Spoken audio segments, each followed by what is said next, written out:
dunia dan seisinya ini bagi Allah tak sama nilainya dengan sebelah sayap lalat. Barang siapa yang beramal untuk akhiratnya, Allah akan cukupkan baginya urusan dunia. Sayati zamanun 'alan nasi as-sabiru fihim qalqabit al-jamarah. Akan ada satu masa di akhir zaman yang berpegang teguh dengan agamanya seperti orang yang sedang memegang bara api.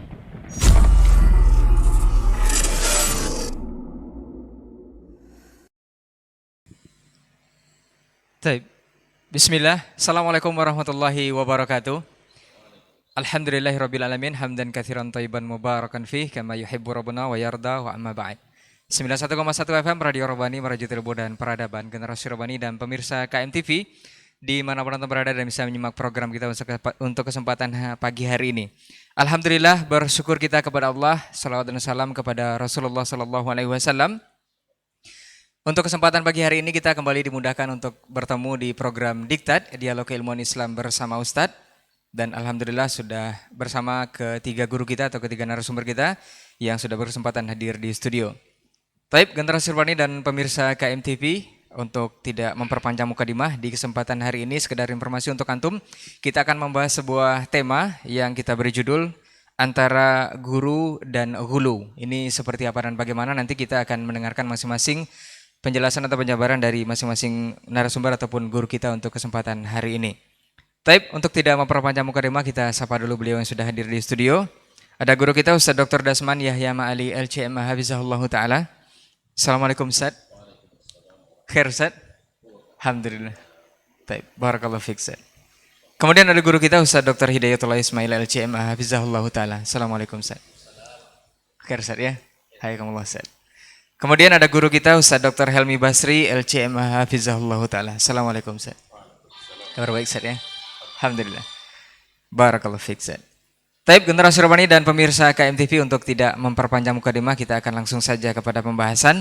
Untuk antum yang sudah menunggu dari pagi mungkin kesempatan hari ini, kita persilahkan kepada guru kita untuk pertama Dr. Dasman Yahya Ma'ali LCM Hafizahullah Ta'ala. Falyatafadhal mashkura Ustaz. Nah.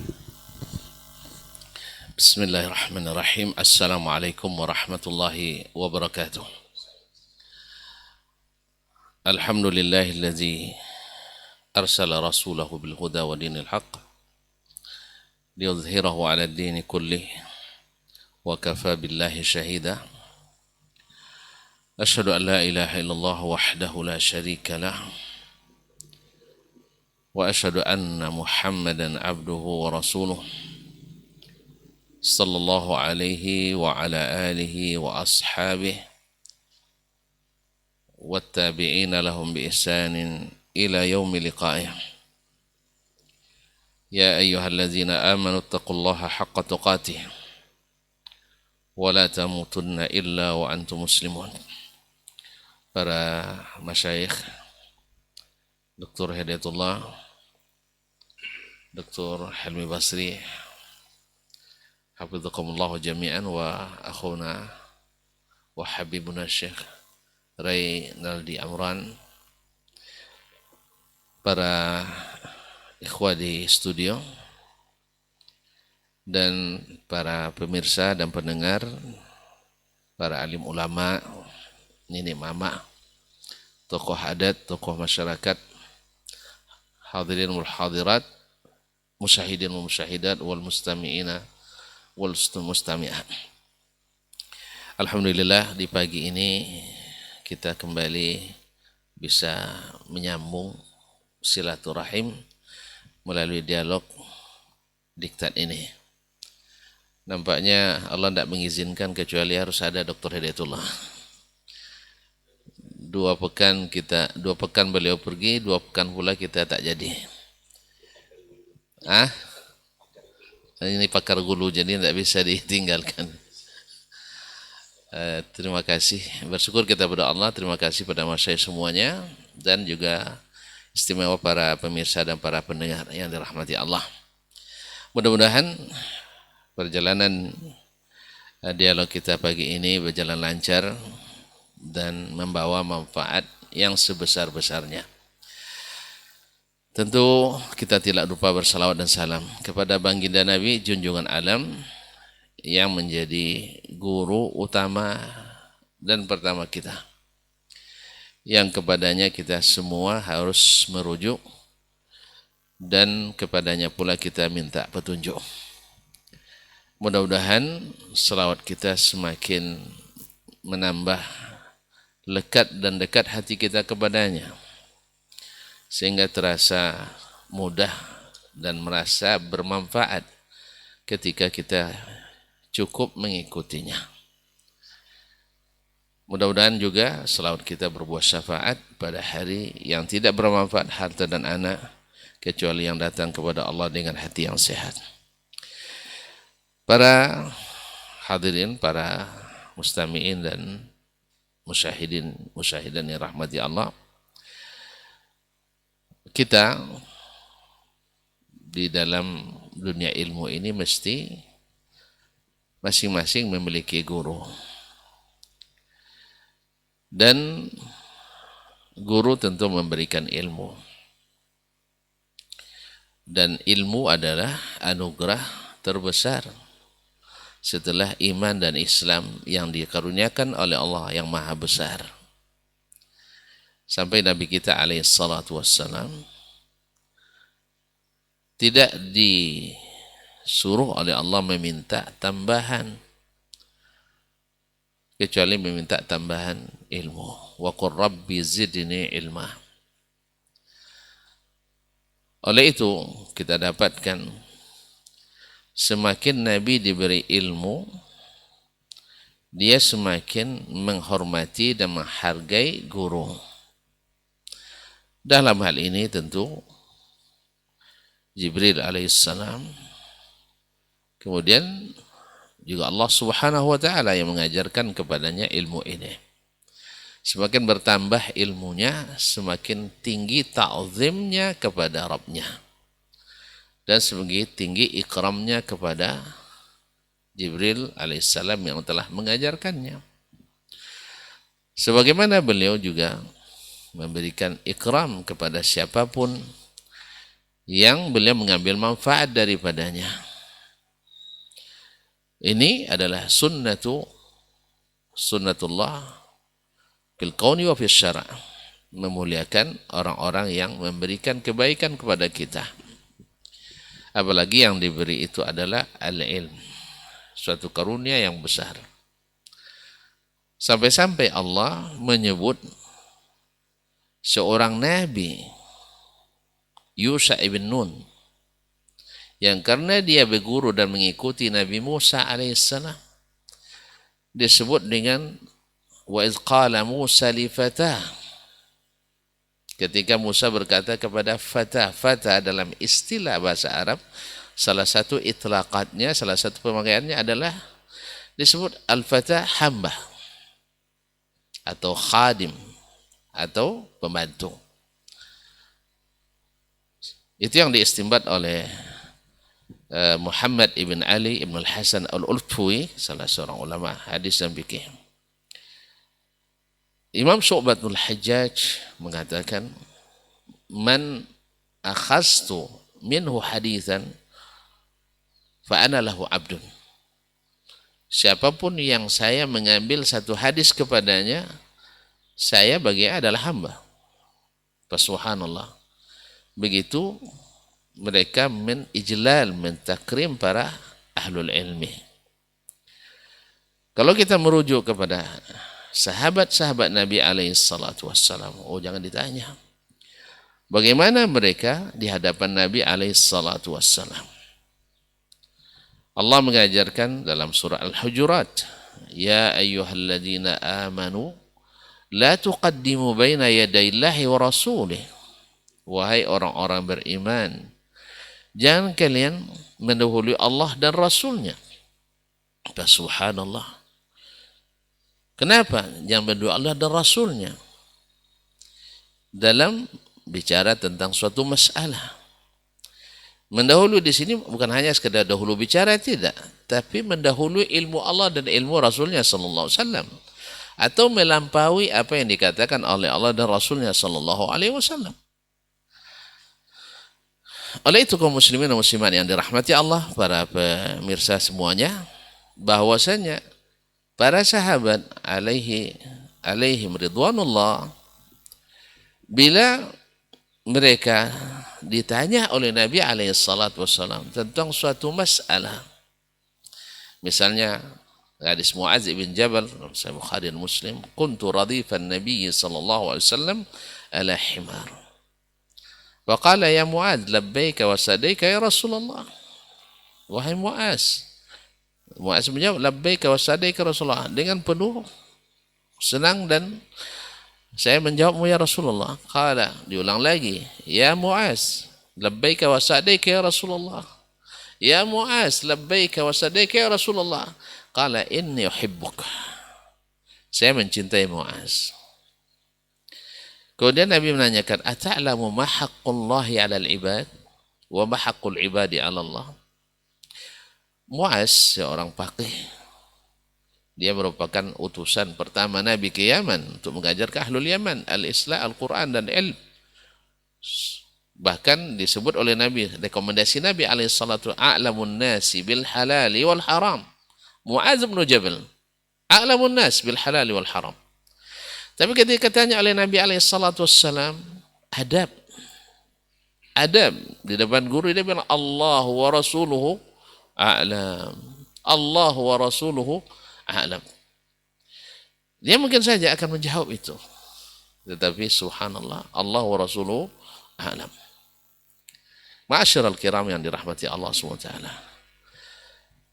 Anas bin Malik dan juga sahabat yang lain menceritakan, kunna idza kunna fi majlisi Rasulullah sallallahu alaihi wasallam, fi majlisi Rasulullah sallallahu alaihi wasallam, faka'annama ala ru'usina at-tayr. Kami kalau sudah berada di majlis Rasulullah sallallahu alaihi wasallam, kami diam. Seperti apa?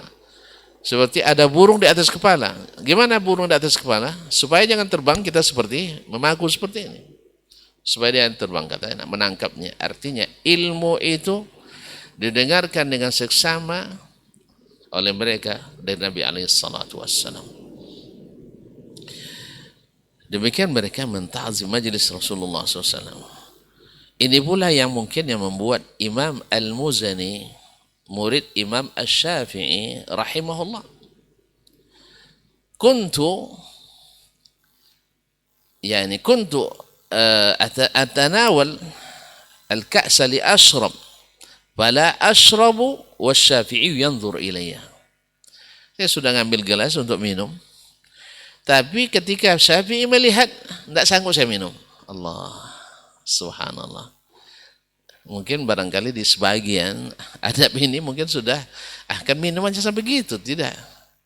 Padahal beda umur mereka juga tidak beda jauh. Ma'asyiral kiram dirahmati Allah SWT. Begitu mereka mentauqir, menta'zim ahlul ilm. Karena seperti kata sahibu mafatihu talabil ilm, dia katakan, menukil daripada ulama sebelumnya, al-abu abul jasad, al-walid abul jasad, wal-muallimu habur ruh. Kalaulah bapak kita itu adalah ayah biologis kita, sedangkan guru adalah ayah psikis kita, fisik kita, ayah biologis kita. Tapi yang mengisi di sini, mengisi ruh kita, yang mengisi apa istilahnya, batin kita ini, yang menentukan baik buruknya jasad kita, itu adalah para guru. Mereka adalah abu ruh. Dan baiknya jasad karena baiknya ruh, rusaknya jasad karena rusaknya ruh. Baiknya kita, salehnya kita, sangat besar pengaruhnya dari adab atau daripada didikan sang guru. Oleh itu dalam Islam, Nabi alaihissalatu wassalam mengatakan, laisa min ummati man lam yuwaqqir kabirana wa lam yarham saghirana wa la ya'rif li'alimina haqqa. Tak masuk golongan kami orang yang tidak memuliakan yang lebih tua dan tidak pula menyayangi yang lebih muda, dan tidak mengetahui hak bagi ulama kami. Ma'asyiral kiram dirahmati Allah SWT.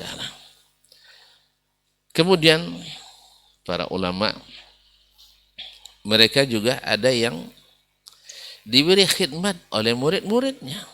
Nabi SAW, setiap yang mau menuntut ilmu atau hampir semua menuntut ilmu kepadanya, senantiasa memberikan khidmat kepada gurunya. Abu Hurairah, Al-Mughirah bin Syu'bah, Anas ibn Malik, bahkan Abdullah bin Mas'ud yang dikenal dengan sahibun Ali Rasulullah sallallahu alaihi wasallam. Mereka selalu memberikan khidmat kepada Nabi alaihi salatu wasallam. Berlomba-lomba mereka memberikan khidmat kepada gurunya. Ma'asyul kiram, bahkan di antara sahabat memilih-milih untuk mengantarkan hadiah dan makanan ke rumah Nabi alaihi salatu wassalam, khususnya di rumah yang banyak tamunya. Ini para istri juga bergembira harusnya dapat tamu. Ya, para ustaz bertamu, karena mengkhidmat biasanya datang ke rumah syekh itu biasanya adalah orang-orang yang juga akan calon-calon syekh.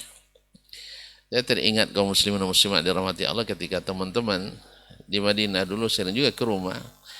Mereka sampai beri sebuah rekomendasi, masakan Umi itu enak sekali katanya.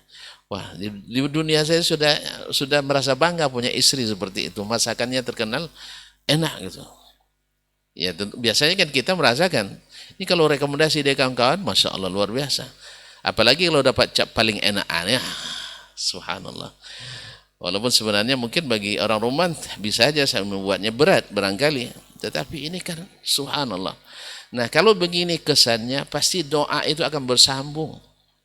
Akan bersambung. Bisa karena bisa menemukan istri yang juga masakannya enak, teringat dia. Masakan si fulana dulu enak. Atau kalau masakan istri enggak enak, juga mungkin jadi alat untuk bertolak ukur.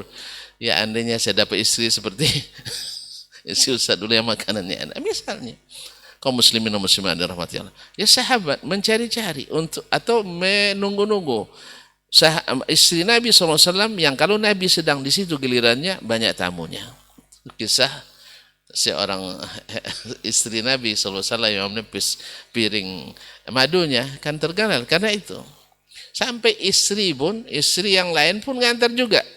Tujuannya baik tapi ditanggapi karena cemburu, tanggapannya kurang baik. Allah musta'an. Tapi Nabi SAW tidak menjadikan itu karena dia paham karakter ibu-ibu. Memang tidak suka dekat oleh madu. Ma'asyarul kiram dirahmati Allah. Ini diantara adab-adab sampai mereka ketika mengkhitab, berbicara menggunakan redaksi kepada gurunya. Nabi SAW diajarkan oleh para sahabat diajarkan oleh Allah dalam Al-Quran. Allah sendiri memanggil Nabi dengan panggilan Ya ayyuhan Nabi lima tuharrimu ma harrama lima ahallallahu laka. Wahai Nabi, atau ya ayyuhar Rasul, wahai Rasul sallallahu alaihi wasallam bi abihi wa ummi. Maka sahabat diajarkan bahwa tidak memanggil nama Nabi sallallahu alaihi wasallam, memanggil dengan ya Rasulullah. Ya Rasulullah, ya Nabi Allah. Begitulah selalu. Kita dapatkan pula para ulama kita ketika mereka belajar depan gurunya, ini bukan tulisan buku setelahnya, tidak. Karena tulisan buku setelahnya kan tidak mengkitab gurunya. Misalnya Rabi' bin Sulaiman Al-Muradi dalam kitab Risalah yang diriwayatkannya, dia mengatakan qala Syafi'i. Ini sedang bukan berhadapan dengan Syafi'i. Tapi ketika berhadapan dengan Imam Syafi'i, dia akan mengatakan qala syekhuna, qala muallimuna, qala murabbina, hafizakallah wa ra'ak, dan seterusnya. Doa seperti ini. Ini yang juga perlu kita masyarakatkan ketika mengajar, baik di pesantren, di sekolah-sekolah. Yang kadang-kadang sebagian kita belum terbiasa membaca perkataan ulama, misalnya buku kitab Imam Ibnu Katsir dalam tafsir. Enak aja mengatakan qala Ibnu Katsir tanpa rahimahullah. Ya mungkin di dalam kitab tidak disebutkan, tapi ketika menerjemahkan berkata Imam Ibnu Katsir. Ada seorang profesor ketika ngajar di pasca sarjana di sebuah universitas Islam, jadi mahasiswanya yang S2, S3 itu selalu memanggilnya Prof. Nah gitu ya, Prof. Prof kan gelar kebesaran dari seorang guru di zaman ini. Antum kalau disebut Prof itu sanjungan, kecuali cuma itu lain hal, enggak, ini sanjungan. Ya Prof. Nah, dipanggil Prof itu sanjungan. Tapi mereka ketika menyebut imam, misalnya Al-Ghazali dipanggil berkata Ghazali, berkata Imam Asy-Syafi'i panggil Syafi'i, berkata Nawawi dan sebagainya. Akhirnya profesor ini agak kurang srek dia dengan kejadian ini.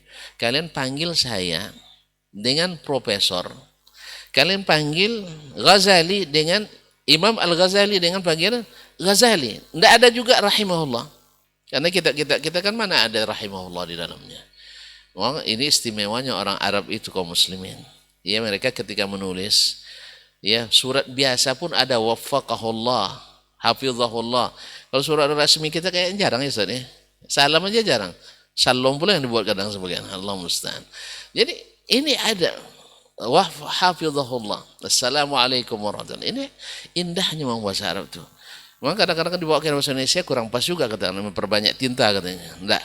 Sebenarnya itu adalah doa yang harus diselasukan. Dan masih banyak lagi ikhwan. Tetapi ingat, ada satu hal yang tidak boleh terjadi. Dan itu sejak zaman Nabi sudah diwanti-wanti. Mungkin masalah ini akan dibahas oleh guru kita, Tuan Guru kita Dr. Ayatullah mungkin, tentang walaupun kita wajib mentakzim ahlul ilmi, tapi tidak ada gulu di dalamnya. Dan ini banyak di zaman Nabi SAW. Mereka terkesan berlebihan, lalu Nabi ingatkan. Di antaranya adalah ketika ada yang mengatakan Masya Allah wa syi'ta. Kata Nabi SAW, bal Masya Allah wahdah. Masya Allah wahdah. Hanya Allah menghendaki, saya tidak. Aturidu anta ja'alun lillahi niddan. Kenapa? Menjadikan Nabi berkehendak seperti Allah SWT itu adalah penyetaraan antara Nabi dengan Allah Subhanahu wa taala. Ini gulu. Ini tidak dibenarkan. Kalau lebih luas akan dibahas oleh Syekh kita insyaallah taala. Kemudian ada satu poin yang selalu di sini penentu kita gulu atau tidak pada guru. Yaitu di saat guru indahu zallah, tergelincir dalam satu masalah. Berkata Syekh Shalih Al-Utsaimin hafizahullah bahwa sesungguhnya Allah ja'ala min ibadihi minal ulama wal ubad kummalan, orang-orang yang sempurna. Wa min kamali haula'il kummal ayan takuna lahum zallah atau zallatani atau akthar. Dan di antara secara Allah memberikan kesempurnaan kepada seorang yang sempurna tadi, mesti ada zallah, tergelincir, mesti ada salah. Supaya ada bedanya antara manusia yang maksum Rasulullah SAW dengan manusia yang tidak maksum, yaitu para ulama setelahnya. Apa gunanya ini? Gunanya jelas dalam hadis Nabi SAW. Bila kalian berselisih, bila kalian berbantah-bantah, bila kalian tak sepaham, kembali pada Allah dan Rasulullah SAW untuk menyatukan kembali. Jangan buat jalan-jalan baru. Jangan buat jalan-jalan baru. Maka dalam hal ini kita dapatkan para ulama muhaqqiqin, ya, orang-orang yang berkelas dalam ilmu agama ini, tidak segan-segan mengatakan, misalnya Imam An-Nawawi rahimahullah, wa hakadha qala imamuna wa ashabuna walakin ad-dalila laysa ma'ahum, misalnya. Ini tidak jarang mereka lakukan. Demikian bisa Al-Qarafi pengikut Imam Malik rahimahullah taala, hakadha qala Malik rahimahullah taala wa tabi'ahu alaihi تلاميذ أصحابه ولكن ما قال الإمام أحمد أولى وأرجح إلى غير ذلك من الأمر. Bahwa sesungguhnya ini pendapat Imam Malik diikuti oleh para muridnya, tetapi dalil berdasarkan dalil pendapat Imam Ahmad lebih kuat misalnya, dan seterusnya. Nah, dalam hal ini ketika ada zallah, di sini akan terlihat siapa yang gulu, siapa yang tidak gulu. Maka ma'asyiral kiram dirahmati Allah, para ulama menyebutkan, Sahibul Mibtahit Talab menyebutkan ada 6 yang harus kita perhatikan ketika guru kita tersalah atau seorang alim terkeliru atau tergelincir. 1, pastikan memang terjadi itu. Kadang-kadang orang menukil, bawa suatu isu hoax. Syekh tidak pernah mengatakan itu, tapi takwiluhu, seolah-olah dia mengatakan. Itu yang pertama. Harus pastikan benar itu dari seorang alim. Sebab kalau kita mentakwil seorang alim mengatakan suatu pendapat padahal dia tidak mengatakan itu, ini adalah dosa besar. Buhtan. Kalaulah menisbatkan suatu perkataan buruk kepada seorang biasa, luar biasa dosanya, apalagi menisbatkan kepada ulama yang luar biasa dosanya. Yang kedua, pastikan itu memang salah. Ini memerlukan orang yang berilmu tentunya. Makanya sigar tulabil ilmi, apalagi yang baru 2 hari bertobat dan mengaji, jangan cari-cari kesalahan guru. Karena siapa yang cari-cari kesalahan guru, dia tidak terlalu payah mencari kesalahannya. Mencari-cari aib orang lain, tidak akan payah cari aibnya. Dia sendiri akan menunjukkan aibnya. Karena Nabi katakan, ya ma'syara man amana bilisanihi wa lam yadkhul imanu qalbah la tatatabba'u auratin nas. Fa inna man tatabba'a auratin nas tatabba'a Allahu auratahu walau kana fi qa'ri baitihi. Wahai orang yang mengatakan beriman dengan lisannya, belum masuk iman dalam atau hatinya, jangan cari-cari kelemahan orang, jangan cari-cari kelemahan manusia. Sebab siapa yang cari-cari kelemahan manusia, Allah nampakkan kelemahannya sekalipun dia lakukan di dalam rumahnya sendiri. Ma'asyiral kiram, para pendengar, para pemirsa yang dirahmati Allah semua. Ini yang kedua. Pastikan itu salah, dan ini sya'nul ulama. Dan ulama itu sudah merupakan tradisi dan merupakan sunnatullah. Seperti kata Imam Ahmad, kalau hakadha sara manhaju ahli ilmi ayyarudda ba'duhum ala ba'din. Seseorang, itu sudah biasa di kalangan ahli ilmi, membetulkan kesalahan orang yang lain. Nah, pastikan itu salah. Yang ketiga, iltimasul uzri lahu. Iltimas al-uzr lahu, yaitu carikan dia uzur.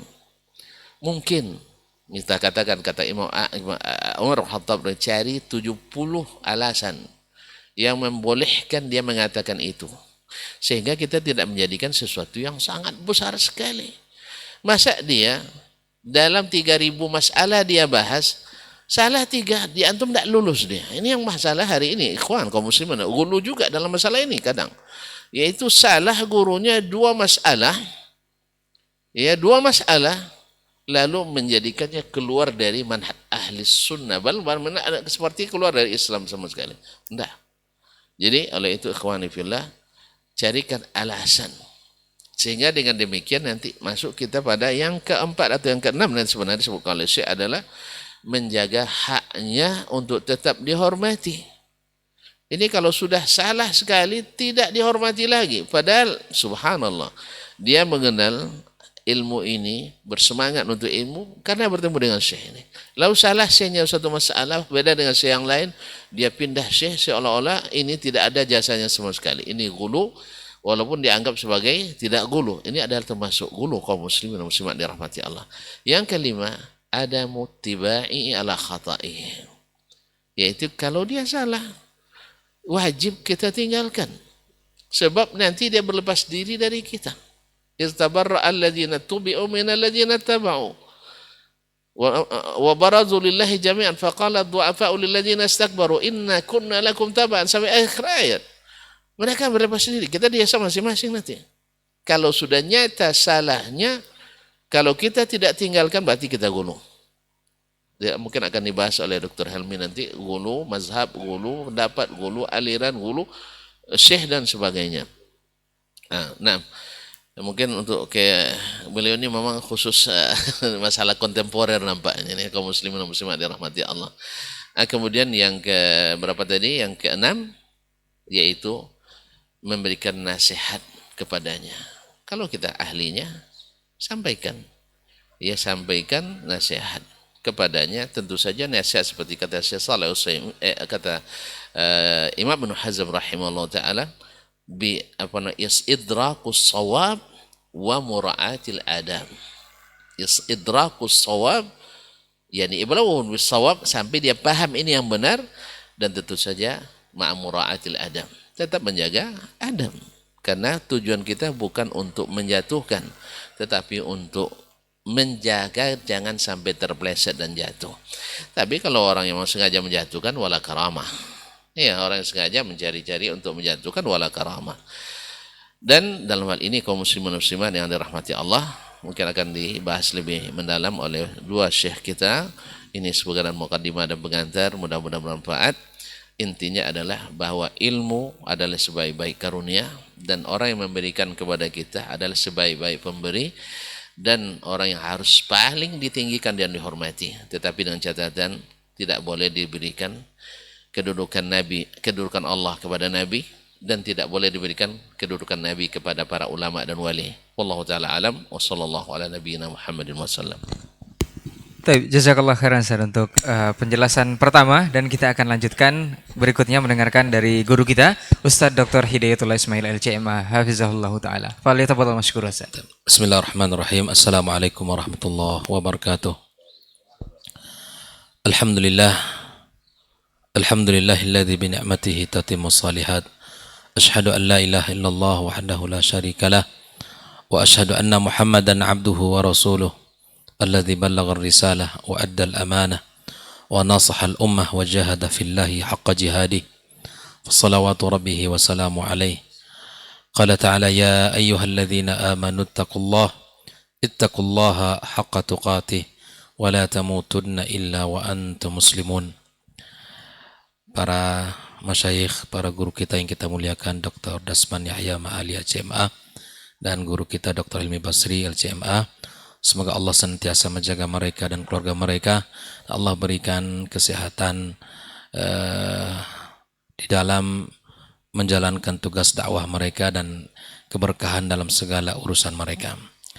Para ikhwah sekalian di studio, saudara Rai dan Adnan, dan kaum muslimin dan muslimat dimanapun berada yang mengikuti kajian kita pada pagi yang barokah ini.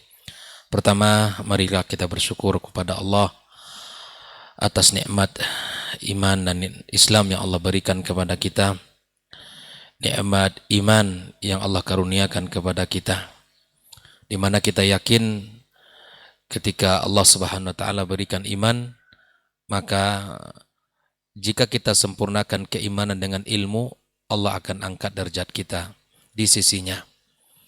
Oleh itu, kita yakin Allah Tabaraka wa Ta'ala akan mengangkat orang-orang yang berilmu, orang yang beriman dan berilmu beberapa derajat, dan keyakinan ini harus kita install dalam diri kita.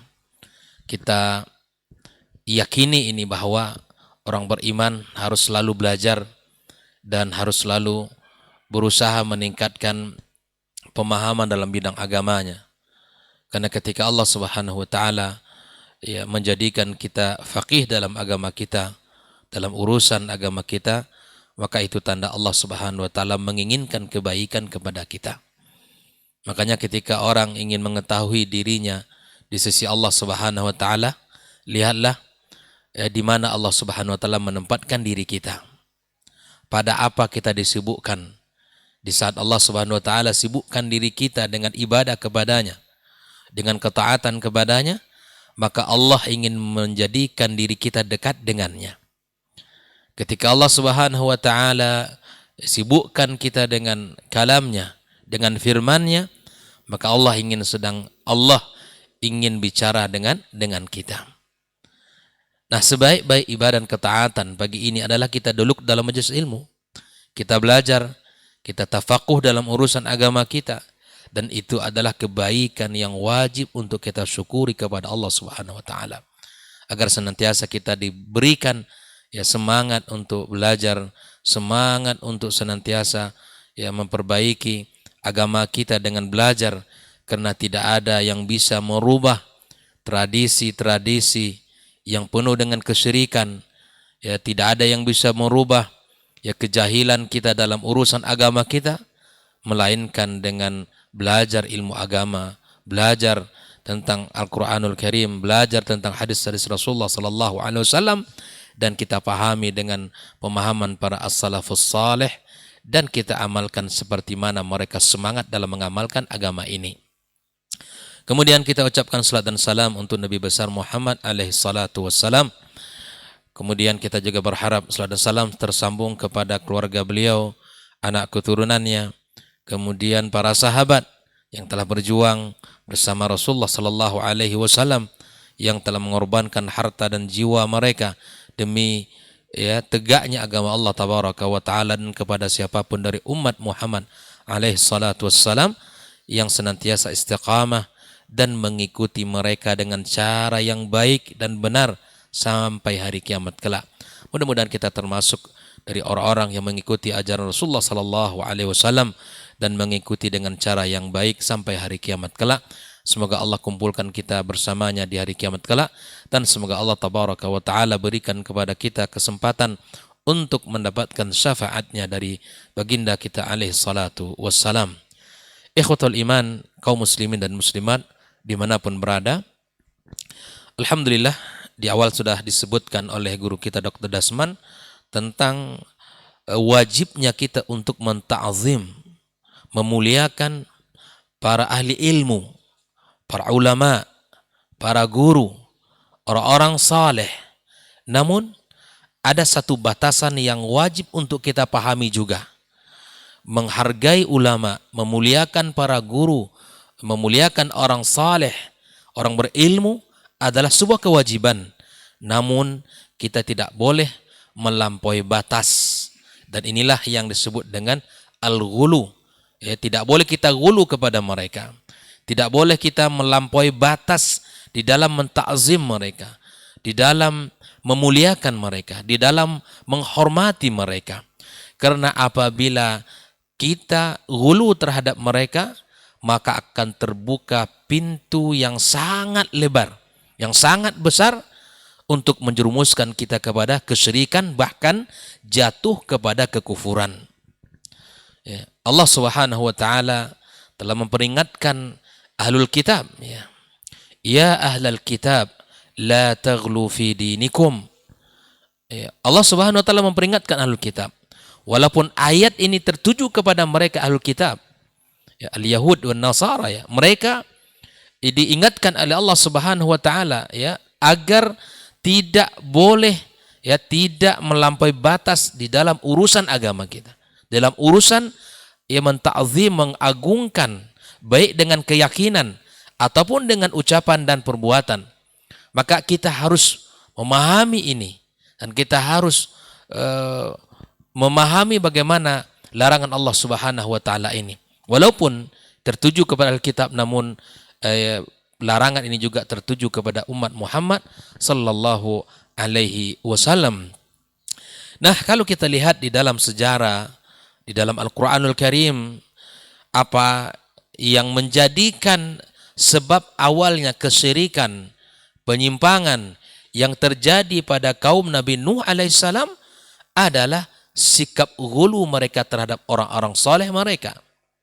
Sikap ghulu mereka terhadap orang-orang soleh mereka. Ibnu Abbas menceritakan bahwa ya awalnya setelah ya meninggalnya para orang-orang soleh, para ulama yang mengamalkan ilmu mereka, kemudian beribadah kepada Allah Subhanahu wa taala.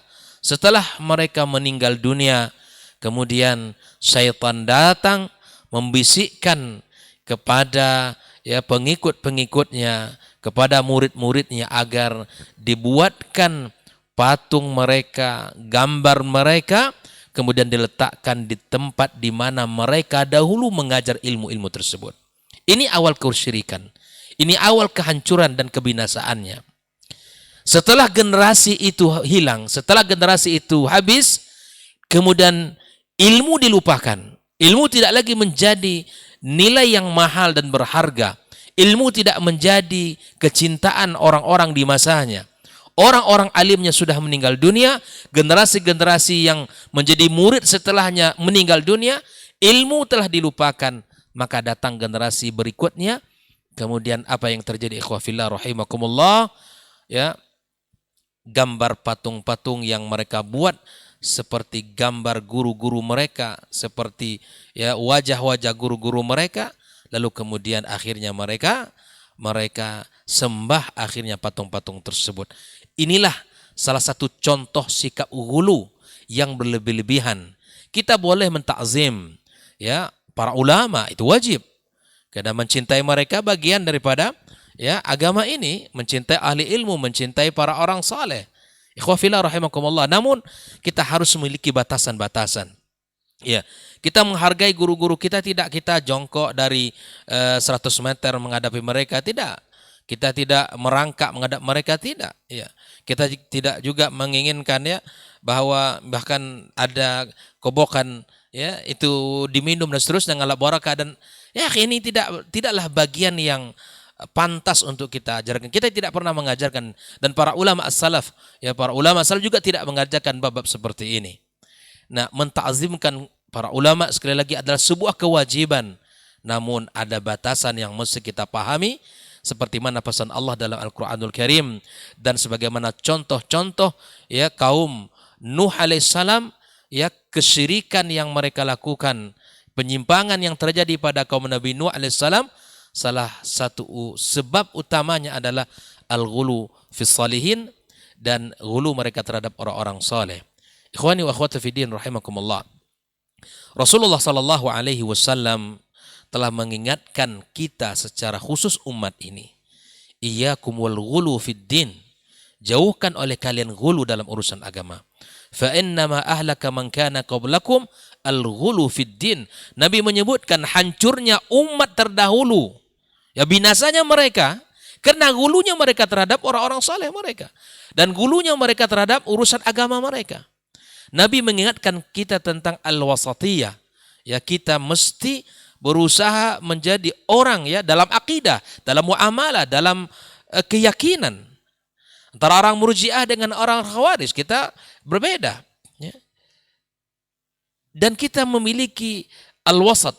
Ketika Al-Quran dan Sunnah Nabi SAW dipahami dengan cara yang benar, insya Allah akan melahirkan seorang Muslim yang al-wasati.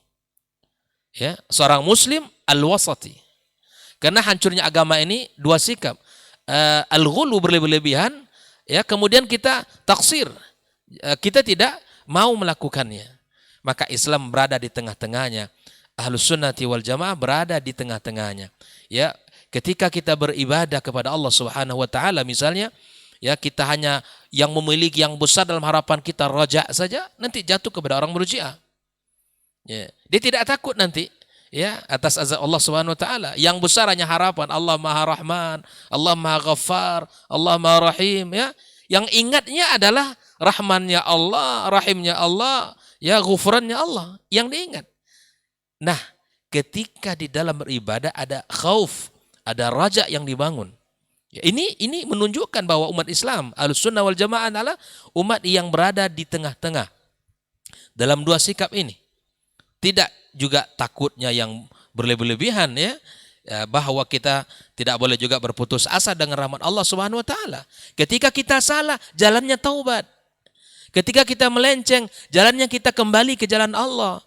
Jangan kita terus melakukan dosa, dah terlanjur berdosa, udah berdosa aja terus gitu kan.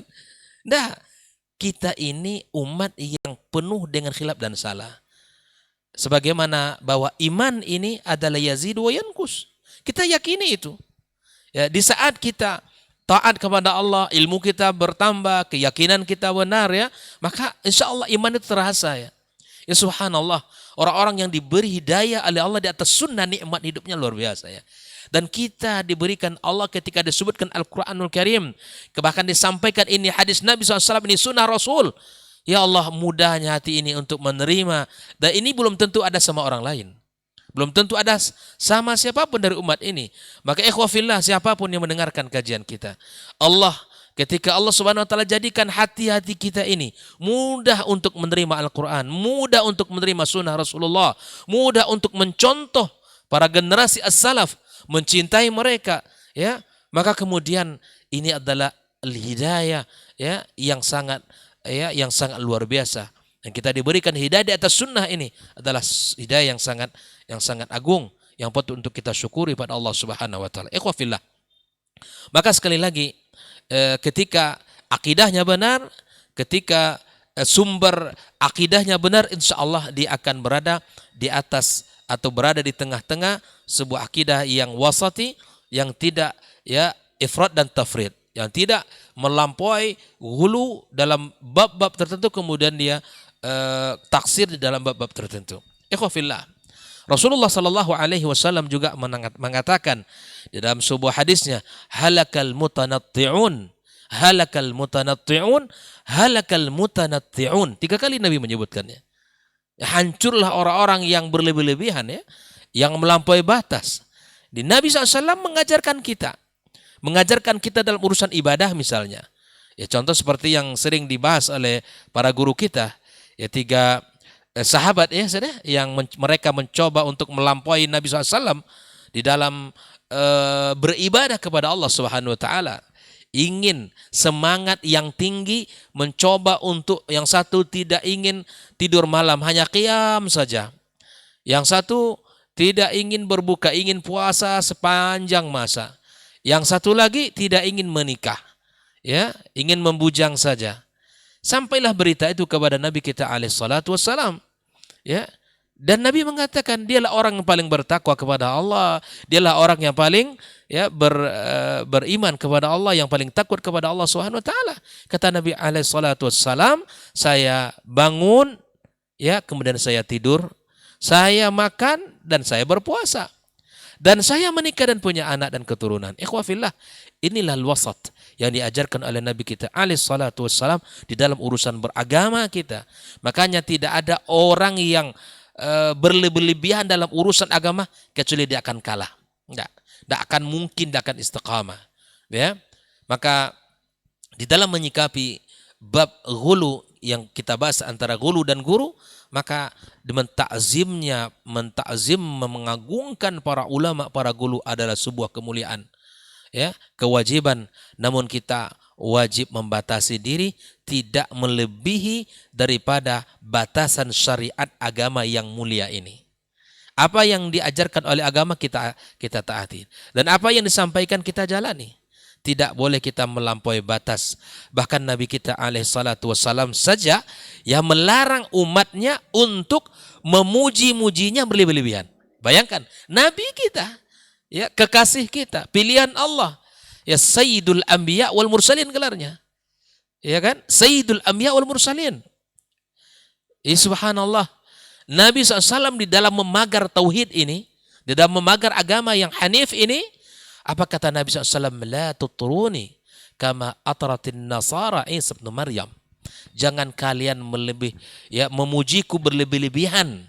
Jangan, ya, sebagaimana, ya, mereka, ya, memuji Isa bin Maryam, ya, orang-orang Nasrani memuji Isa bin Maryam berlebih-lebihan. Dulu mereka generasi awalnya mereka subhanallah meyakini Isa adalah Nabi Allah. Tapi kemudian generasi itu hilang. Kalau kita sebut adalah al-hawariyin, mereka, ya, awalnya mereka meyakini Isa, tapi kemudian setelah itu apa? Memposisikan Isa alaihissalam ibnullah. Memposisikan melebihi, bahkan menempatkan Isa pada posisi, ya, ketuhanan, ya, yang Tuhan itu dia. Begitulah semakin jauhnya generasi ini dari ilmu, dari ulama, maka kemudian akan bergeserlah, ya, agama yang benar itu. Kalau kita lihat juga demikian, orang Yahudi Uzair juga mereka orang-orang solehnya yang mereka muliakan. Tadi kaum Nabi Nuh, mereka orang-orang soleh juga, gitu kan. Cobalah lihat agama-agama ardi misalnya. Agama sama sudah kita sebutkan, Yahudi, Nasrani, agama-agama ardi, agama Buddha misalnya, agama apa saja yang mereka sembah pada akhirnya, kisah mereka itu orang-orang soleh di zamannya.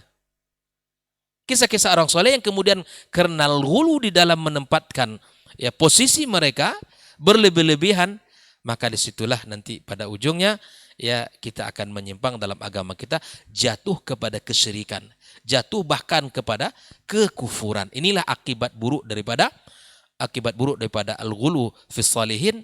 Kemudian kita terjerumus kepada kesyirikan, ya terjerumus kepada kekufuran, wal iyadu billah. Ikhwani wa akhwati fiddin, hafizakumullah wa ra'akum. Rasulullah SAW melarang dirinya agar dipuji-puji, ya maka Nabi mengatakan fa inna ma ana abdullah, ya fa inna ma ana abdun faqulu abdullah wa rasuluh. Saya ini adalah hamba, maka katakanlah hamba Allah dan Rasul. Cukup. Itu sudah cukup bagi Nabi kita sallallahu alaihi wasallam untuk dikatakan hal itu. Jelas ya? Jadi Nabi saja membatasi, memagar ya maqam tauhid ini agar tidak jatuh kepada kesyirikan. Bahkan dia mengatakan, jangan kalian puji saya berlebih-lebihan seperti mana orang Nasrani memuji Isa bin Maryam berlebih-lebihan, dan pada akhirnya ya jatuh kepada kesyirikan. Maka ikhwafillah rahimakumullah, di dalam agama kita beberapa hal yang mesti kita hindari terhadap orang-orang saleh. Yang pertama tentu ya memuji mereka berlebih-lebihan, ya memuji mereka dengan pujian yang melampaui batas. Yang kedua, dilarang kita untuk membuat gambar-gambar mereka, ya seperti mana kebiasaan orang-orang kaum Nabi Nuh alaihissalam. Jangan buat gambar mereka, ya foto-foto mereka ataupun dilukis dengan wajah mereka. Karena hari ini mungkin ya ilmu masih banyak, orang masih belajar ya dengan akidah yang benar, tapi pada masanya nanti ya setan akan datang, akan membisikkan kepada generasi-generasi setelahnya, setelah ilmu diangkat Allah Subhanahu wa taala, kemudian pada akhirnya mereka itu orang-orang yang disembah seperti menyembah Allah Subhanahu wa taala. Nah, ini harus kita hindari. Ya, maka agar kita tidak terjebak kepada ghulu, kepada berlebih-lebihan di dalam menyikapi orang-orang saleh, maka tidak ada jalan melainkan jalan ilmu ini. Ilmu bersumberkan kepada Al-Quran dan Sunnah Nabi Sallallahu Alaihi Wasallam. Karena ketika kita belajar Al-Quran, ketika belajar Sunnah Nabi Sallallahu Alaihi Wasallam, insya Allah kita akan dipandu, kita akan diberikan petunjuk, karena Al-Quran memberikan jalan, menunjuki jalan yang lurus.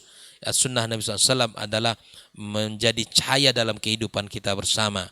Maka ikhwafillah rahimakumullah, teruslah belajar, teruslah memahami agama ini dimanapun berada. Nah, sama dalam kehidupan kita. Ya misalnya terhadap lambang-lambang barangkali ya. Terkadang ada subhanallah, ada fenomena-fenomena gulu juga nih. Kalau nggak sholat di masjid itu rasanya kurang nyaman. Nah ini juga perlu diperhatikan ini. Ya, kalau nggak ngaji di masjid itu rasanya kurang top gitu kan. Atau kalau nggak ada stiker ini di mobil saya, di motor saya, kurang bagus. Ini hati-hati nih. Saya khawatir jatuh pada gulu pula nanti. Gitu kan. Ya sudah, pakai saja biasa. Masjid ini hanya 3 masjid saja di dunia ini ya yang memiliki keutamaan dan kelebihan. Yang pertama Masjidil Haram ya di Mekah, kemudian di Masjid Nabawi ya sallallahu alaihi wasallam di Madinah, dan Masjidil Aqsa. Selebihnya besarnya seperti apa, ya nyaman dan banyak AC-nya seperti apa di dalam itu, ya karpet tebalnya yang ada sama saja. Ya kalau kita salat di situ ya 27 derajat. Ya tentu kita menghindari ya masjid-masjid yang di situ ada kuburan dan seterusnya. Namun jangan ada di antara kita mengatakan saya di Pekanbaru hanya salat di masjid itu saja. Kalau enggak kurang khusyuk rasanya gitu kan. Saya khawatir saya akan jatuh kepada ghulu ya. Biasa saja, di mana kalau di situ adalah masjidnya ya bersih, kemudian ya insya Allah jauh daripada halal, ya, sama saja sholatnya. Nah jangan sampai nanti bab-bab seperti ini masuk ke dalam hati kita sehingga kita jatuh kepada bab ghulu ini. Wallahu ta'ala al-shawab. Dan mungkin contoh-contoh akan dibahas oleh guru kita Dr. Himam Basri. Assalamualaikum warahmatullahi wabarakatuh. Waalaikumsalam warahmatullahi wabarakatuh. Masya Allah, jazakallah khairan Ustaz untuk lanjutannya. Kita akan kembali mendengarkan penjabaran dari guru kita Ustaz Dr. Helmi Basri LCMA Hafizahullah Ta'ala. Falyatafaddal masykur Ustaz. Nah. Bismillahirrahmanirrahim. Assalamualaikum warahmatullahi wabarakatuh. Alhamdulillahirabbil alamin wal aqibatu lil muttaqin wala udwana illa 'alal zalimin. Asyhadu an la ilaha illallah wahdahu la syarikalah wa asyhadu anna Muhammadan abduhu wa rasuluh la nabiyya wa la rasula ba'da. yang sama-sama kita hormati dan kita muliakan, guru-guru kita Dr. Dasman, Dr. Hidayatullah. Semoga Allah selalu memberikan mereka kesehatan, semangat untuk istiqamah berada di atas jalan syariatnya. Mari sama-sama kita memperbanyak puji dan syukur kita kepada Allah Subhanahu wa Ta'ala untuk semua nikmat yang tidak akan pernah bisa kita hitung. Kapan dan dimanapun kita berada, di situ pasti ada nikmat Allah yang menyertai kita. Oleh karena itu jangan sampai nikmat yang diberikan oleh Allah itu justru kita gunakan untuk menambah jumlah dosa dan jumlah kemaksiatan. Umur yang masih diberikan oleh Allah itu sesungguhnya adalah nikmat. Harta yang diberikan oleh Allah itu juga bagian dari rezeki dan nikmat Allah Subhanahu wa Ta'ala. Tapi berapa banyak orang yang dipanjangkan umurnya dan diberikan harta banyak, terkadang hanya habis untuk berbuat maksiat. Itu sikap tentu saja sangat tidak pantas, dan mudah-mudahan kita tidak termasuk kepada atau ke dalam bagian dari orang-orang yang seperti itu. Yang harus kita lakukan justru adalah bagaimana kita selalu menjadi hamba Allah yang syakirin, hamba Allah yang bersyukur. La in syakartum la azidannakum wa la in kafartum inna azabi lasyadid. Sama-sama kita juga harus memperbanyak salawat dan salam untuk Rasul kita yang mulia, Rasulullah Sallallahu Alaihi Wasallam, sosok figur yang diutus oleh Allah Subhanahu Wa Taala untuk menyampaikan sebuah risalah, sebuah konsep yang membuat kita bisa selamat baik di dunia maupun di akhirat kelak. Dan hanya itu konsepnya. Barang siapa yang mencoba untuk mencari jalan lain, maka pasti tidak akan diterima oleh Allah. Wa may yabtaghi ghairal islami dinan falan yuqbala minhu wa huwa fil akhirati minal khasirin. Oleh karena itu mudah-mudahan kita senantiasa bisa menjadi umatnya yang baik, umatnya yang taat, umatnya yang setia berada di atas jalan sunnahnya. Dan mudah-mudahan di akhirat kelak kita bisa mendapatkan syafaat dan pertolongan dari Rasulullah Sallallahu Alaihi Wasallam.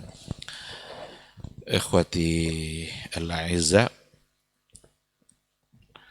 tema kita pada pagi hari ini adalah antara guru dan hulu. Dan saya ingin ambil bagian dalam judul ini pada bagian yang terakhir untuk mencoba melihat beberapa fenomena yang berkaitan dengan hulu dalam beragama.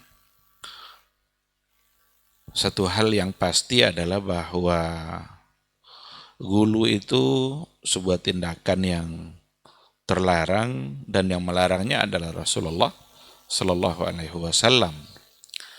Ketika Rasul yang melarang, tentu saja itu adalah bimbingan dari Allah. Oleh karena itu larangan hulu itu kita bisa temukan dalam Al-Quran dan juga bisa kita temukan dalam hadis-hadis Rasulullah Sallallahu Alaihi Wasallam. Salah satunya umpamanya dikatakan, ya ahlal kitab, la taghlu fi dinikum. Hai ahlul kitab, janganlah kalian gulu dalam agama kalian. Ahlul kitab itu adalah al-Yahud wan Nasara. Dan ketika dikatakan ya ahlul kitab, berarti mereka diajak, dipanggil untuk tidak gulu. Ketika diajak untuk tidak gulu, berarti mereka sudah melakukan gulu sebelumnya.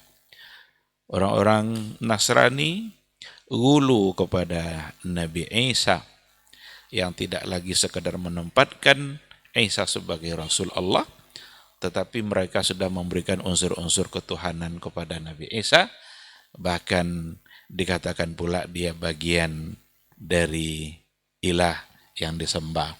Orang-orang Yahudi mereka gulu pula terhadap Uzair, Dan Uzair itu adalah seorang yang alim, yang memang menguasai Taurat yang diturunkan kepada Nabi Musa, dimatikan selama 100 tahun, lalu kemudian dihidupkan kembali setelah 100 tahun mati. Nggak hilang itu hafalan Uzair itu terhadap Taurat. Nah, ketika dia memiliki kelebihan seperti itu, disitulah datangnya gulu itu. Disitulah datangnya dugaan-dugaan yang menyimpang, yang mengacu, membawa kepada kesyirikan. Sampai pada akhirnya mereka mengatakan bahwa Uzair itu adalah anak Allah. Dan gulu itu biasanya memang kepada orang-orang yang punya kelebihan. Orang-orang yang punya sesuatu yang dapat dibangga-banggakan, dilebih-lebihkan. Yang salah satu orang yang biasa untuk digulukan itu adalah guru. Guru dalam artian luas. Tidak saja maksudnya guru di kelas, tapi guru dalam artian luas. Rasul itu adalah guru. Rasul adalah muallimul awwal. Kiai yang menjadi panutan masyarakat itu adalah gulu. Uzair bagi orang Yahudi itu sesungguhnya adalah gulu. Jadi biasanya sikap gulu itu muncul pasti untuk sesuatu yang di situ ada kelebihan. Oleh karena itulah para ulama mengatakan salah satu dari penyebab terjadinya kesyirikan itu adalah gulu itu yang disebabkan oleh al-i'jab wa ta'zim al-mubaligh. Penghormatan, pengagungan yang berlebih, sehingga jatuhlah terjebak kepada gulu. Secara fitrah memang gampang terjebak gitu. Karena itulah Nabi melarangnya. Karena Nabi datang membawa syariat halal haram, dan Nabi memandang bahwa ini penting untuk ditegaskan keharamannya, maka datanglah hadis-hadis yang tadi itu. Beberapa hadis tadi sudah disampaikan, halakal mutanatti'un la tutruni kama atratin nasara, dan hadis-hadis yang lain, inna hadzal dina yusrun wa la yushaddad dina ahadun illa ghalabah. Itu semua adalah dalil-dalil hadis-hadis yang memang di dalamnya terkandung larangan untuk berbuat gulu dalam beragama, karena gulu dalam beragama pasti akan menggiring kita kepada finish yang tidak baik, ujung yang salah, ujung yang menyimpang. Seperti yang kita katakan tadi bahwa salah satu dari yang sering terjadi gulu itu adalah pada gulu. Dan kita bisa lihat pada beberapa fenomena, pada beberapa contoh. Dan dalam kajian kita kali ini saya ingin membagi fenomena atau contoh gulu itu pada dua hal. Pertama, gulu dalam tindakan, gulu dalam sikap. Sikap itu nanti ya bisa dalam ibadah, bisa dalam penghormatan terhadap seseorang. Yang memang nampak di situ adalah sikap gulu, dan itu sesuatu yang sangat terlarang. Karena dipastikan gulu akan menyebabkan penyimpangan dalam beragama. Kenapa demikian? Karena seseorang dalam melakukan sesuatu tidak lagi mengembalikannya kepada apa yang datang dari Rasul Shallallahu Alaihi Wasallam, tapi mengembalikannya kepada apa yang datang dari gurunya. Apa yang datang dari gurunya itulah yang benar. Sehingga hanya itulah yang akan diikuti. Hanya itu pula lah yang akan dilaksanakan. Padahal yang harus dilaksanakan bukan apa yang datang dari guru kita, tapi yang datang dari guru kita yang sesuai dengan yang disampaikan, yang diajarkan oleh Rasulullah Sallallahu Alaihi Wasallam. Ini sikap-sikap seperti ini banyak kita temukan. Umpama dari gulat Syiah, dari kelompok Syiah yang gulu.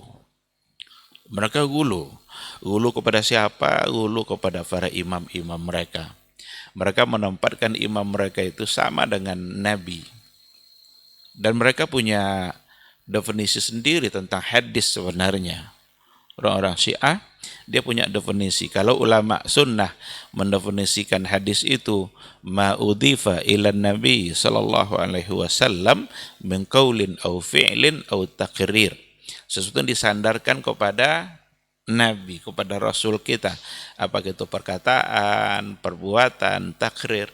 Tapi orang-orang Syiah mendefinisikannya dalam literatur Syiah itu dikatakan lebih luas daripada itu definisinya. Mereka sudah menambah-nambah apa yang menjadi mereka jadikan definisi untuk hadis atau sunnah itu. Bukan ilan Nabi, tapi ma udhifa ila ma'sum, min ma'sum. Sesuatu yang disandarkan kepada yang maksum. Dan yang mereka maksud dengan maksum di sini bukan hanya Rasulullah sallallahu alaihi wasallam, tetapi juga imam-imam mereka yang itu adalah dianggap sebagai keturunan-keturunan Nabi mereka, yang mereka juga anggap itu maksum. Dan apa yang datang dari para imam itu mereka sejajarkan dengan yang datang dari Nabi sallallahu alaihi wasallam. Kalau apa yang diucapkan oleh Rasul itu adalah hadis yang muttaba, yang diikuti, jadikan panduan dalam kehidupan. Begitu juga yang diucapkan oleh para imam mereka. Itu juga sama kedudukannya dengan hadis. Dan apa yang diucapkan oleh para imam mereka itu adalah sesuatu yang muttaba, sesuatu yang juga diikuti, dan mereka anggap hadis sama kedudukannya dan mengikuti apa yang dikatakan oleh Rasulullah sallallahu alaihi wasallam. Dari definisi ini saja, ini sebenarnya sangat nampak sekali gulu mereka ketika mereka menempatkan orang selain daripada Rasulullah sallallahu alaihi wasallam itu punya kedudukan yang sama kemaksumannya, sehingga kata-katanya, perbuatannya itu bisa dijadikan landasan hukum, bisa dijadikan landasan berpijak untuk mengamalkan sesuatu.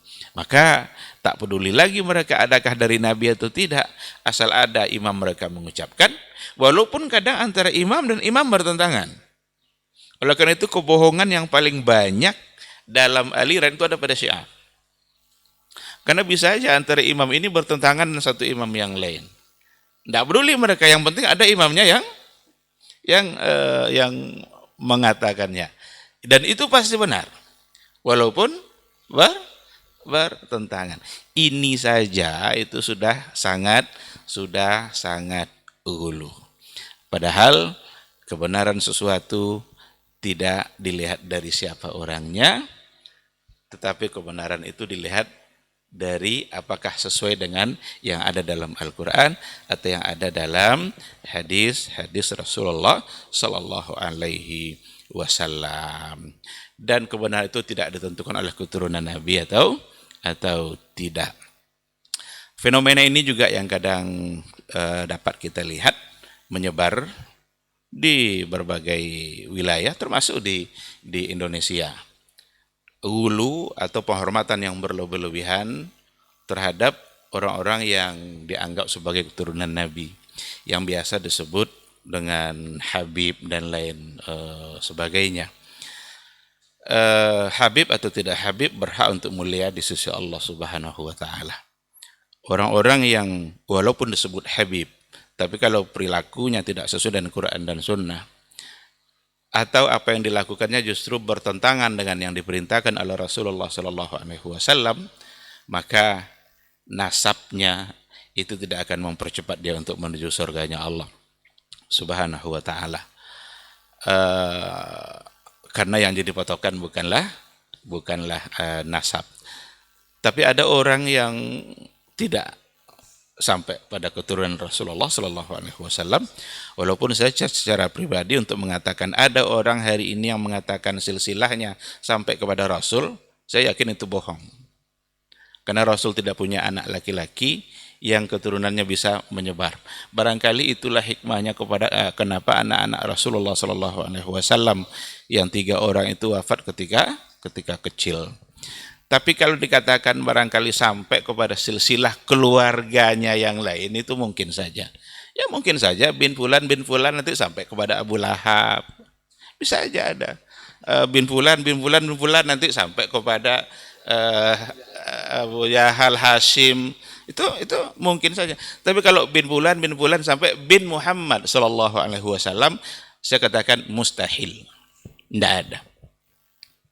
Cuma kadang pas di Hasan Husain nanti tidak dibilang bin Alinya, atau dibilang pun bin Alinya, bin Ali yang ibunya adalah Fatimah binti Rasulullah Sallallahu Alaihi Wasallam. Ini pengaburan silsilah juga ini yang begini-begini dan hulu juga itu. Oleh karena itu fenomena ini ada nampaknya. Kalau sudah disebut sebagai Habib, itu seolah-olah itu sudah calon surga saja. Kita berdoa mudah-mudahan dia dan kita masuk surga. Tapi sikap menganggap bahwa kalau sudah Habib itu pasti benar dan calon surga, pasti masuk surga, itu tidak ada alasan untuk mengatakan seperti itu. Dan itu berarti mengikuti sikap-sikap orang Syiah yang memang hulu kepada orang-orang dianggap sebagai keturunan Rasulullah Shallallahu Alaihi Wasallam, bahkan menempatkan imam-imam itu sama dengan Rasul. Hal yang lain juga dapat kita lihat seperti gulatul mutasawwifah, orang-orang sufi yang gulu, orang-orang sufi yang bersifat gulu, dan itu juga dalam fakta sejarah itu kita bisa melihatnya, bisa kita tengok gitu, dan bisa kita baca pada literatur yang ada, pada buku-buku yang ada, bagaimana mereka bersikap gulu terhadap wali-wali mereka, orang-orang dianggap sebagai wali Allah. Dan mereka memaknai wali Allah itu dengan artian sempit. Seolah-olah wali Allah itu hanya terfokus pada orang-orang tertentu saja. Padahal wali Allah itu adalah allazina amanu, orang-orang beriman kepada Allah Subhanahu wa taala. Itu yang disebut sebagai wali-wali dari Allah Subhanahu wa taala. Wali Allah itu orang yang menjadikan Allah sebagai tumpuan dalam hidupnya. Siapa saja orangnya, berarti itu adalah wali dari Allah sendiri. Nah sekarang dipersempit kadang makna aulia Allah itu. Wali Allah itu hanya pada orang-orang tertentu saja. Orang-orang yang punya karamah, bisa terbang, tidak bisa ditusuk oleh pisau dan lain sebagainya. Kalaulah seandainya wali-wali itu dengan karomahnya tidak bisa ditusuk oleh pisau, yang paling tidak mempan oleh pisau itu sesungguhnya adalah Rasul. Kalau memang seperti itu Sallallahu Alaihi Wasallam. Tapi dalam catatan sejarah kadang tumit Nabi juga bisa berdarah. Ketika hijrah ke Taif ingin mendapatkan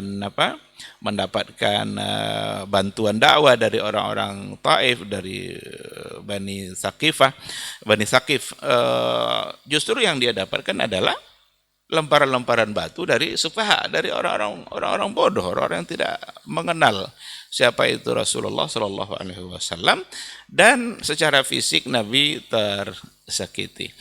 Kalaulah memang karomah atau kedekatan kepada Allah membuat kita bisa menjadi kebal dan lain sebagainya, maka yang paling kebal itu adalah Rasulullah Shallallahu Alaihi Wasallam. Di sini ada sikap-sikap hulu terhadap orang-orang tertentu yang membuat dia menjadikan orang itu sebagai patokannya dalam beragama, dan bisa menimbulkan kesalahan demi kesalahan yang tidak pantas untuk dilakukan. Kita tidak boleh menghina diri kita di hadapan manusia. Kita hanya boleh menghina diri kita di hadapan Allah, karena kita dengan mereka itu sesama hamba Allah yang pantas untuk mendapatkan kemuliaan yang sama. Menghargai orang-orang yang sebagai guru dan orang-orang yang memang dianggap beragama kuat itu penting. Harus dihargai, harus dihormati, tetapi menghargai dengan cara yang tepat, menghargai, menempatkan mereka pada posisi yang seharusnya, tidak mengangkat mereka, menempatkan mereka lebih dari batasan-batasan yang tidak dibolehkan oleh agama. Jadi jangan pula disalahpahami, yang tidak boleh itu adalah menempatkan mereka lebih dari yang seharusnya. Karena terkadang sikap-sikap hulu berlebihan kepada para wali, seolah-olah dibenarkan semua yang dia katakan, maka itu sesuatu yang menyimpang. Kebenaran tidak ditentukan oleh wali ini yang ngomong pasti benar, tetapi kebenaran itu diukur melalui ada standar, ada ukuran Al-Quran dan Sunnah Rasulullah Sallallahu Alaihi Wasallam. Ada beberapa bentuk gulu dalam beribadah juga yang saya kira ini persoalan-persoalan yang sudah kita pahami juga ya. Tapi ada salah satu yang pernah saya baca itu contoh gulu itu diantaranya sibuk dengan perkara-perkara sunnah tapi melupakan yang wajib. Nah, salah satu contohnya begini, ada orang yang gara-gara dia sholat malam tapi tidak sholat subuh karena bangun dia cepat lalu dia menghidupkan malamnya tetapi subuh ketinggalan karena tertidur setelah itu dan tidak terbangun lagi untuk subuh. Ini ada saya baca salah satu dari contoh hulu dalam ibadah. Karena dari segi tingkatan tentu sholat subuh lebih.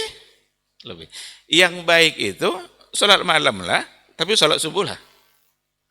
Tetap jangan sampai nanti perkara-perkara yang seperti itu membuat kita meninggalkan yang lebih penting. Ada penting, ada yang lebih penting. Tapi jangan disalahpahami, bukan berarti pula kalau gitu saya tidak usah lah bangun malam agar subuh. Enggak, itu juga salah.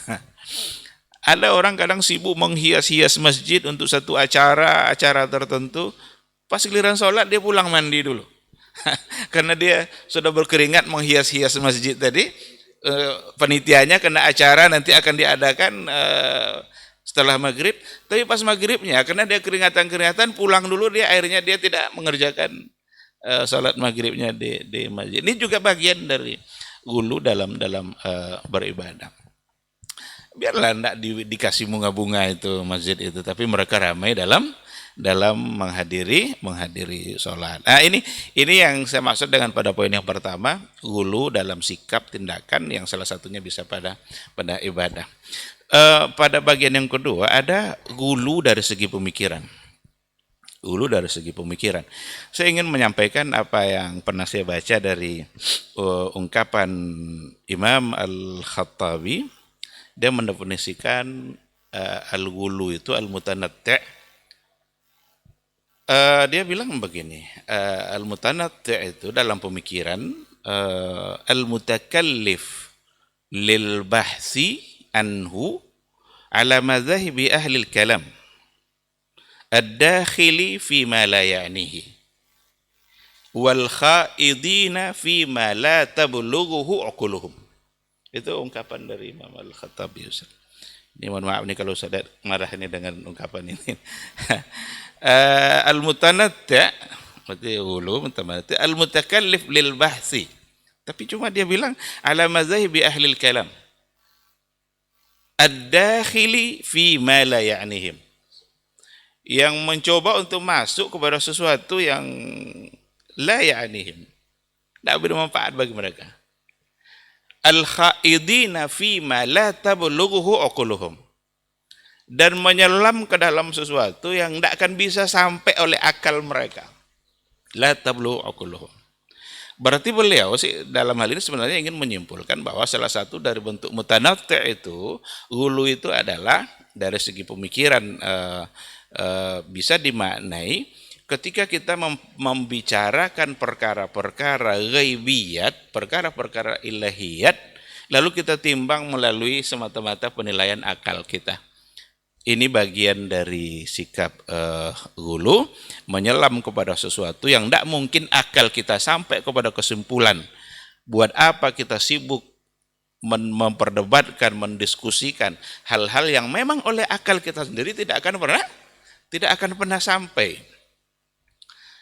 Karena perkara-perkara gaib itu yang tahu hanyalah Allah. La ya'lamul ghaiba illallah. Rasul pun tidak tahu. Rasul saja tidak tahu perkara-perkara yang gaib. Kalaulah saya tahu perkara-perkara yang gaib, kata Rasul, lastaksartu minal khair. Rasul saja tidak mengerti hal yang gaib, kecuali kalau seandainya Allah Allah memberitahu. Nah, oleh karena itu, hal-hal yang ghaibiyat itu biasanya perkara-perkara akaid, perkara-perkara akidah. Bagaimana mungkin kita mencoba untuk menganalisa istawa Allah di atas arsy itu seperti apa? Tidak mungkin. Tidak sampai akal kita ke situ. Karena Nabi kita juga tidak memberikan penjelasan. Karena akal kita tidak akan sampai kepada makna yang sebenarnya seperti apa kaifiatnya, maka yang dituntut dari kita sebenarnya adalah bagaimana kita hanya mengimani apa yang disampaikan oleh Allah dan mengimani apa yang disampaikan oleh Rasulullah SAW yang datang dari hadis-hadisnya yang sahih, tanpa mencoba untuk mempertanyakan, mendiskusikan, memindahkan makna, merubahkan makna. Oleh karena itu kita tidak akan pernah menemukan satu pun sahabat yang memaknai istawa menjadi istaulah, tidak pernah. Karena mereka tidak menganalisa, tidak mencoba mencari. Perkara-perkara gaib bagi mereka bukan untuk difikirkan. Kalau dipikirkan juga, inilah yang mutanaqti' tadi itu. Al-khaidina fima la tablughu uquluhum. Seperti yang dikatakan oleh Imam Al-Khattabi. Nuzul umpamanya, hadis-hadis yang berkaitan dengan nuzul. Kenapa harus mencari-cari waktu Amerika sepertiga malamnya segini, Arab Saudi sepertiga malamnya segini, Indonesia sepertiganya segini? Kalau sudah seperti itu kan, berarti dia sedang hulu dari segi pemikiran, karena dia masuk kepada sesuatu yang akal mereka tidak akan pernah sampai. Oleh karena itu sikap kita yang paling baik itu hanyalah mengimaninya ketika memang datang dari hadis-hadis yang sahih. Ketika dikatakan oleh Rasul kita, yanzilu rabbuna ila sama'id dunya bi thulutsil lailil akhir, di sepertiga malam terakhir, maka siapa yang berdoa Allah akan kabulkan. Bahkan Allah menunggu-nunggu siapa yang berdoa, meminta saya akan berikan.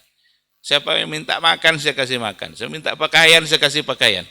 Bukankah ini sebenarnya tinggal memanfaatkan kesempatan sepertiga malam untuk kemudian digunakan meminta apa yang kita maui agar diberikan oleh Allah, karena berdasarkan hadis yang sahih.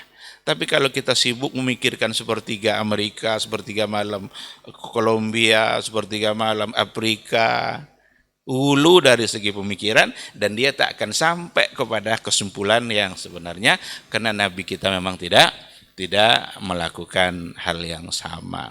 Oleh karena itu, ikhwati fillah, hulu dari segi pemikiran ini tentu akan sangat banyak sekali contohnya.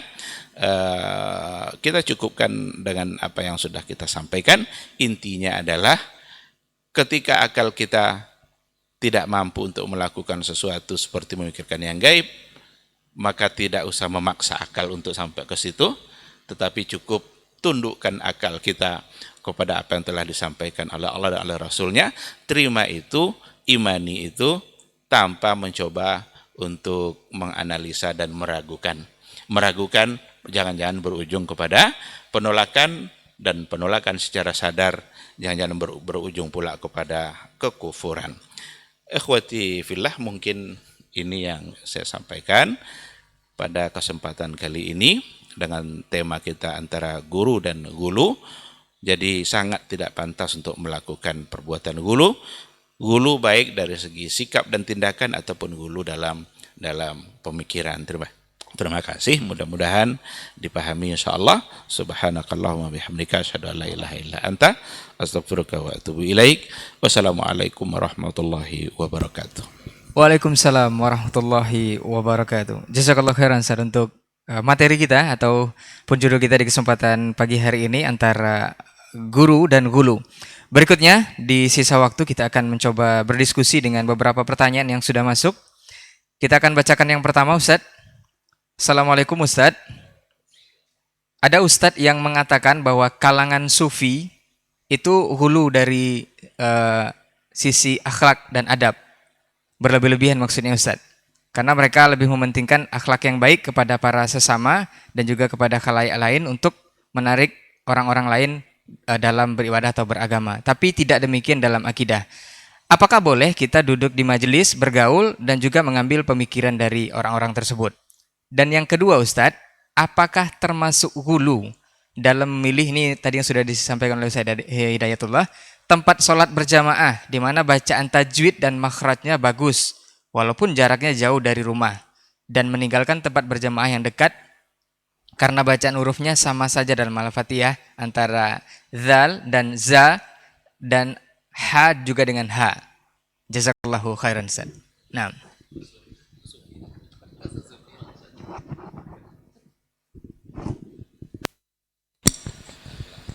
Bismillahirrahmanirrahim. Terima kasih atas pertanyaannya. Saya akan mencoba memulai ya untuk menjawab, dan mohon nanti untuk disempurnakan oleh para guru kita. Saya ingin tanggapi pada poin yang pertama terkait dengan gulat al-mutasawwifah, orang-orang sufi yang gulu. Sebenarnya kalau kita lihat dari segi catatan sejarahnya, tujuan awal istilah sufi itu sebenarnya adalah untuk sesuatu yang baik. Karena yang mereka ingin dapatkan itu adalah tazkiyatun nufus, langkah-langkah untuk menuju pensucian jiwa. Maka orang-orang generasi awal seperti Al-Hasan Al-Basri, ada orang-orang yang lain yang kadang disebut sebagai seorang yang sufi. Bahkan ada di antara ulama seperti Imam Malik memuji sufi. Mereka puji melihat dari catatan sejarah awal tujuan baik untuk tazkiyatun nufus. Hanya saja perjalanan sejarah mengatakan banyak muncul dari tokoh-tokoh sufi berikutnya penyimpangan-penyimpangan yang tidak sesuai lagi dengan yang pertama, sehingga Ibnul Jauzi dalam Talbisul Iblis dia malah mencela sufi. Imam Malik memuji, Ibnul Jauzi mencela. Itu bukan sesuatu yang bertentangan sebenarnya. Imam Malik memuji karena memang dia melihat dari sisi dari catatan sejarah awal.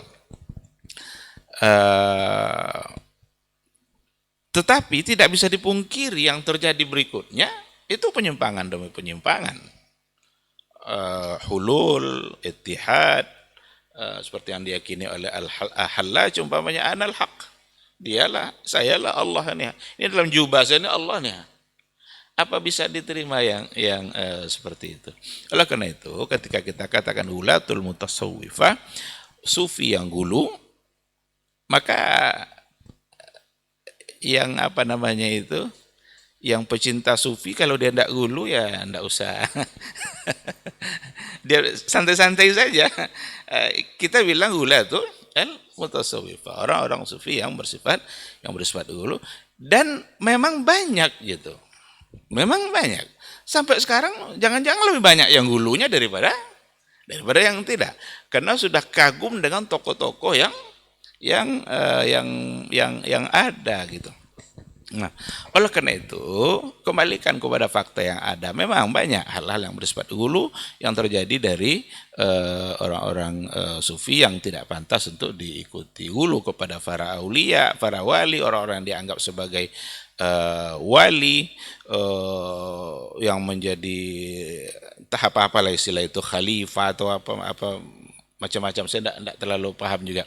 Tapi ada makam-makam tertentu yang kalau sudah sampai ke tingkat itu mereka menganggap menjadi orang yang mulia, bahkan bisa lebih mulia daripada orang-orang yang mengikuti sunnah Rasulullah Sallallahu Alaihi Wasallam. Bahkan yang lebih hulunya lagi, para aulia dianggap lebih mulia daripada Nabi. Itu tentu satu hal yang sangat tidak dapat diterima. Karena salah satu dari ungkapan Abu Yazid Al-Bustami sendiri, salah satu dari tokoh sufi, para anbiya itu hanya sampai pada pinggir-pinggir laut. Sampai pantainya saja. Sementara para aulia sudah menyelam sampai ke dalam laut. Bukankah ini sebuah ungkapan yang sangat tidak dapat diterima? Dalam hal yang lain dan tentu akan sangat banyak sekali. Mereka membedakan nanti antara orang sufi dengan ahlu zahir. Karena ulama-ulama yang tidak bergelut dengan sufi mereka bilang sebagai ulama zahir. Mereka adalah ulama batin. Apa kata mereka? Kalian sebagai ulama-ulama zahir menganggap ilmu dari orang yang sudah mati. an fulan sampai kepada Rasul. Semua sudah mati. Sementara kami ahlul batin mengambil ilmu dari yang maha hidup dan tidak pernah mati. Itu dari hati mereka langsung ambil dari Allah Subhanahu wa taala. Maka sanad mereka haddatsani qalbi an rabbi. Haddatsani qalbi an rabbi. Hati saya mendapatkan ilmu dari Rabb. Ini yang masuk dalam al-kasfu wal mukasyafah. Kalau mau lebih panjang penjelasannya bisa dibaca dalam buku. Salah satu dari penyimpangan sufi itu al-kasf wal mukasyafah. Kalau sudah sampai pada al-kasf berarti sudah terbuka perkara-perkara yang gaib itu bagi mereka. Tidak ada lagi yang gaib. Oleh karena itu, kalau dikatakan mereka tidak hulu dalam akidah, salah juga. Yang saya sampaikan tadi akidah semua itu.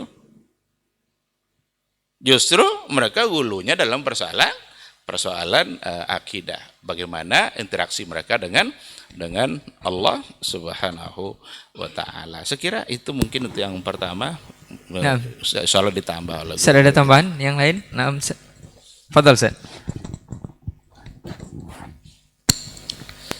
Bismillah wassalatu wassalamu ala rasulillah wa ala alihi wa sahbihi wa mawala wa ba'du. Terima kasih Tuan Guru ilmu yang telah membeberkan, tapi saya ingin bukan menambahkan sekedar apa aja, mengulang dan melengkapi bahwa memang pada asalnya kalimat sufi diitlakkan kepada orang-orang yang zuhud, orang-orang yang rajin beribadah.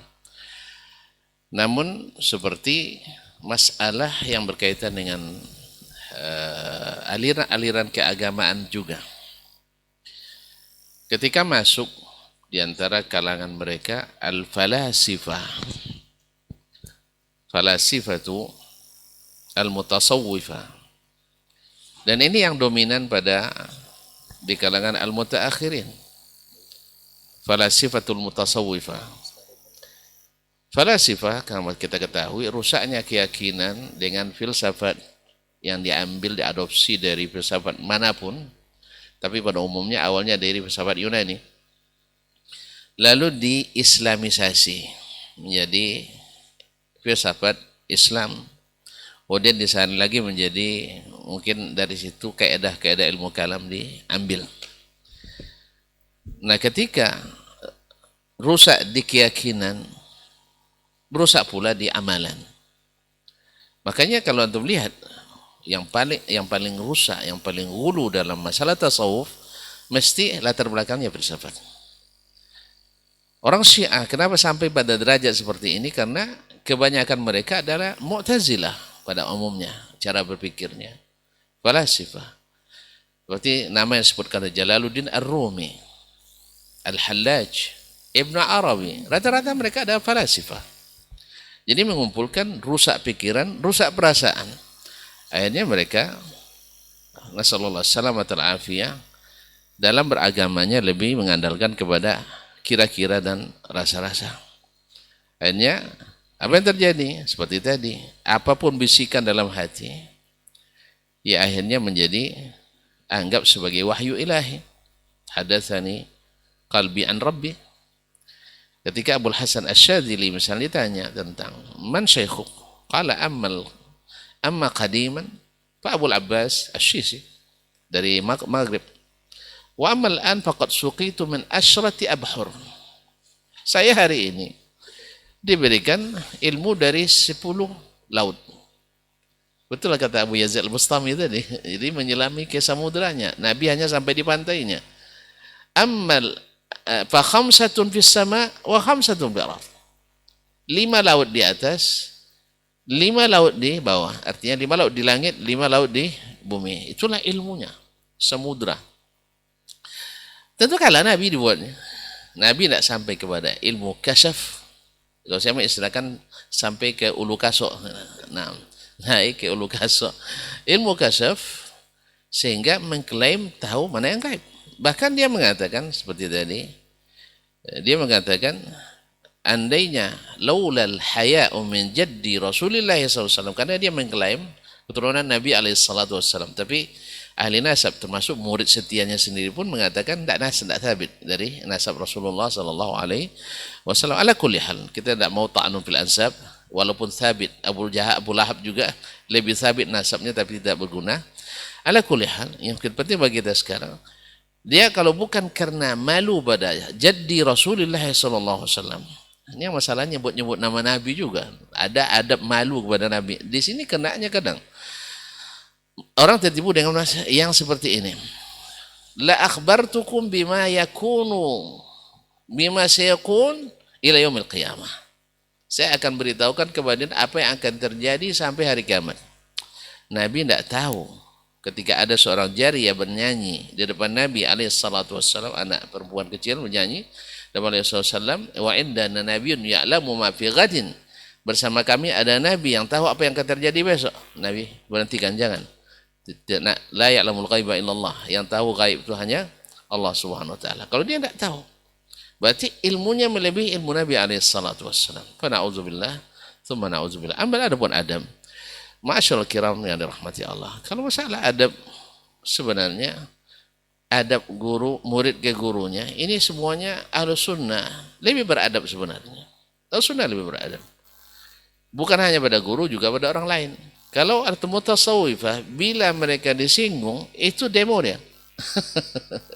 Seperti yang terjadi Ibnu Athaillah Sakandari, ini guru syekh di Mesir ini kan, Sahibul Hikam, yang menjadi rujukan utama bagi kaum sufi di seluruh dunia hari ini. Kan dia murid langsung dari Abul Hasan Asy-Syadzili.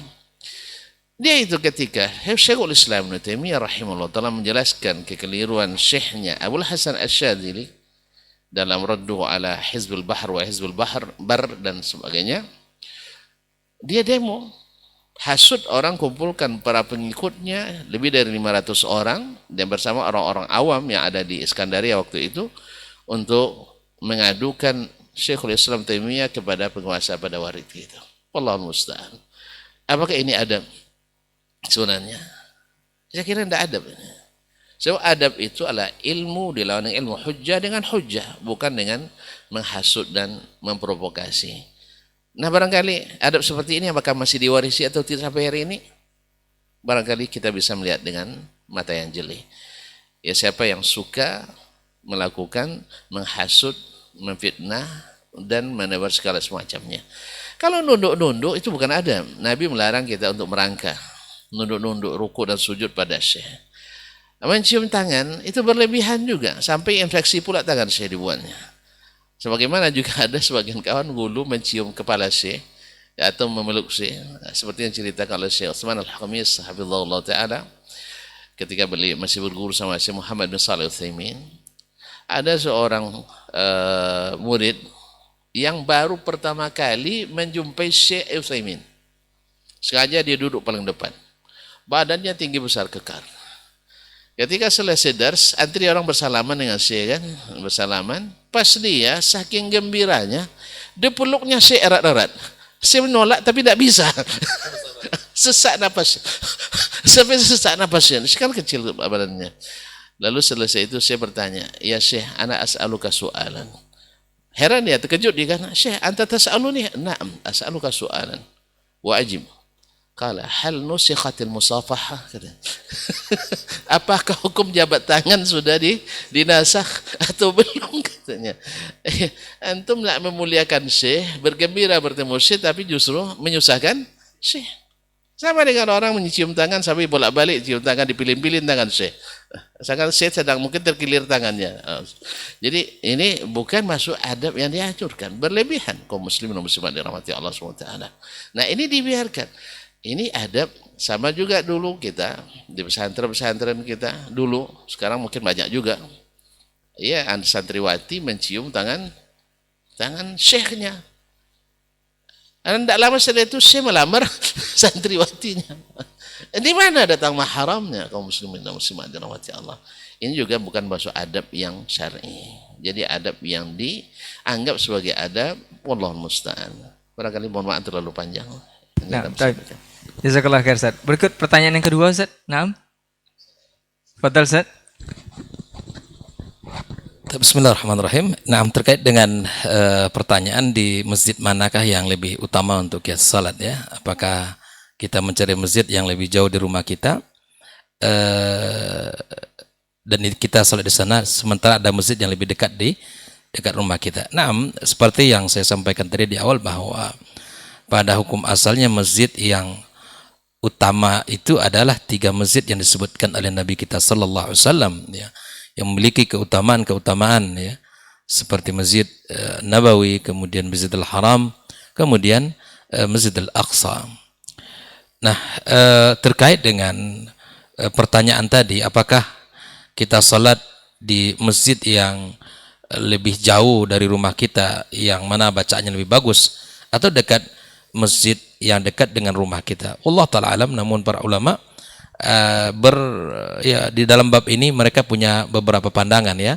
Yang pertama mengatakan bahwa masjid dekat rumah itu lebih dekat ya. Yang masjid yang dekat rumah kita itu lebih utama. Ya, seperti mana yang disebutkan dalam sebuah hadis, yusallir rajulu bil masjidil ladzi yalihi wa la yattabi'il masajid. Salatnya seorang itu dekat masjid yang dekat dengan rumahnya, yang tidak mencari-cari masjid yang lain. Ini alasan mereka ini, ada beberapa maslahat yang akan terwujud ya. Pertama, ada akan bertemu dengan orang-orang yang sesama tinggal di situ, teman tetangganya, akan ada saling sapa, kemudian saling tegur, kemudian mungkin saling mengucapkan salam ya. Ada maslahat-maslahat yang akan terwujud di situ ya. Ada maslahat-maslahat yang akan tercapai di sana. Kita akan bisa saling mengetahui kabar berita tetangga kita ini mungkin kemana gitu, tidak hadir sholat di masjid karena mungkin sakit atau mungkin dia safar dan seterusnya. Kita tahu begitu, dan maslahat yang diinginkan. Nah, namun ada pula ulama yang mengatakan memang kita mencari masjid yang seperti yang diinginkan tadi ya, di mana kita lebih nyaman, kemudian bacaan imamnya lebih bagus, kemudian seperti yang disampaikan tadi ya, bacaannya, tajwidnya. Ala kulli hal, kita berusaha untuk sholat ya. Jangan sampai hulu di sini adalah kita meyakini gitu, di sini tidak sah sholatnya, dan kemudian di sana yang sah sholatnya, kemudian di sini tidak baik, begini-begini ya. Silakan saja sholat begitu, selama tidak ada unsur-unsur unsur-unsur yang mahzur dalam syar'i kita ya.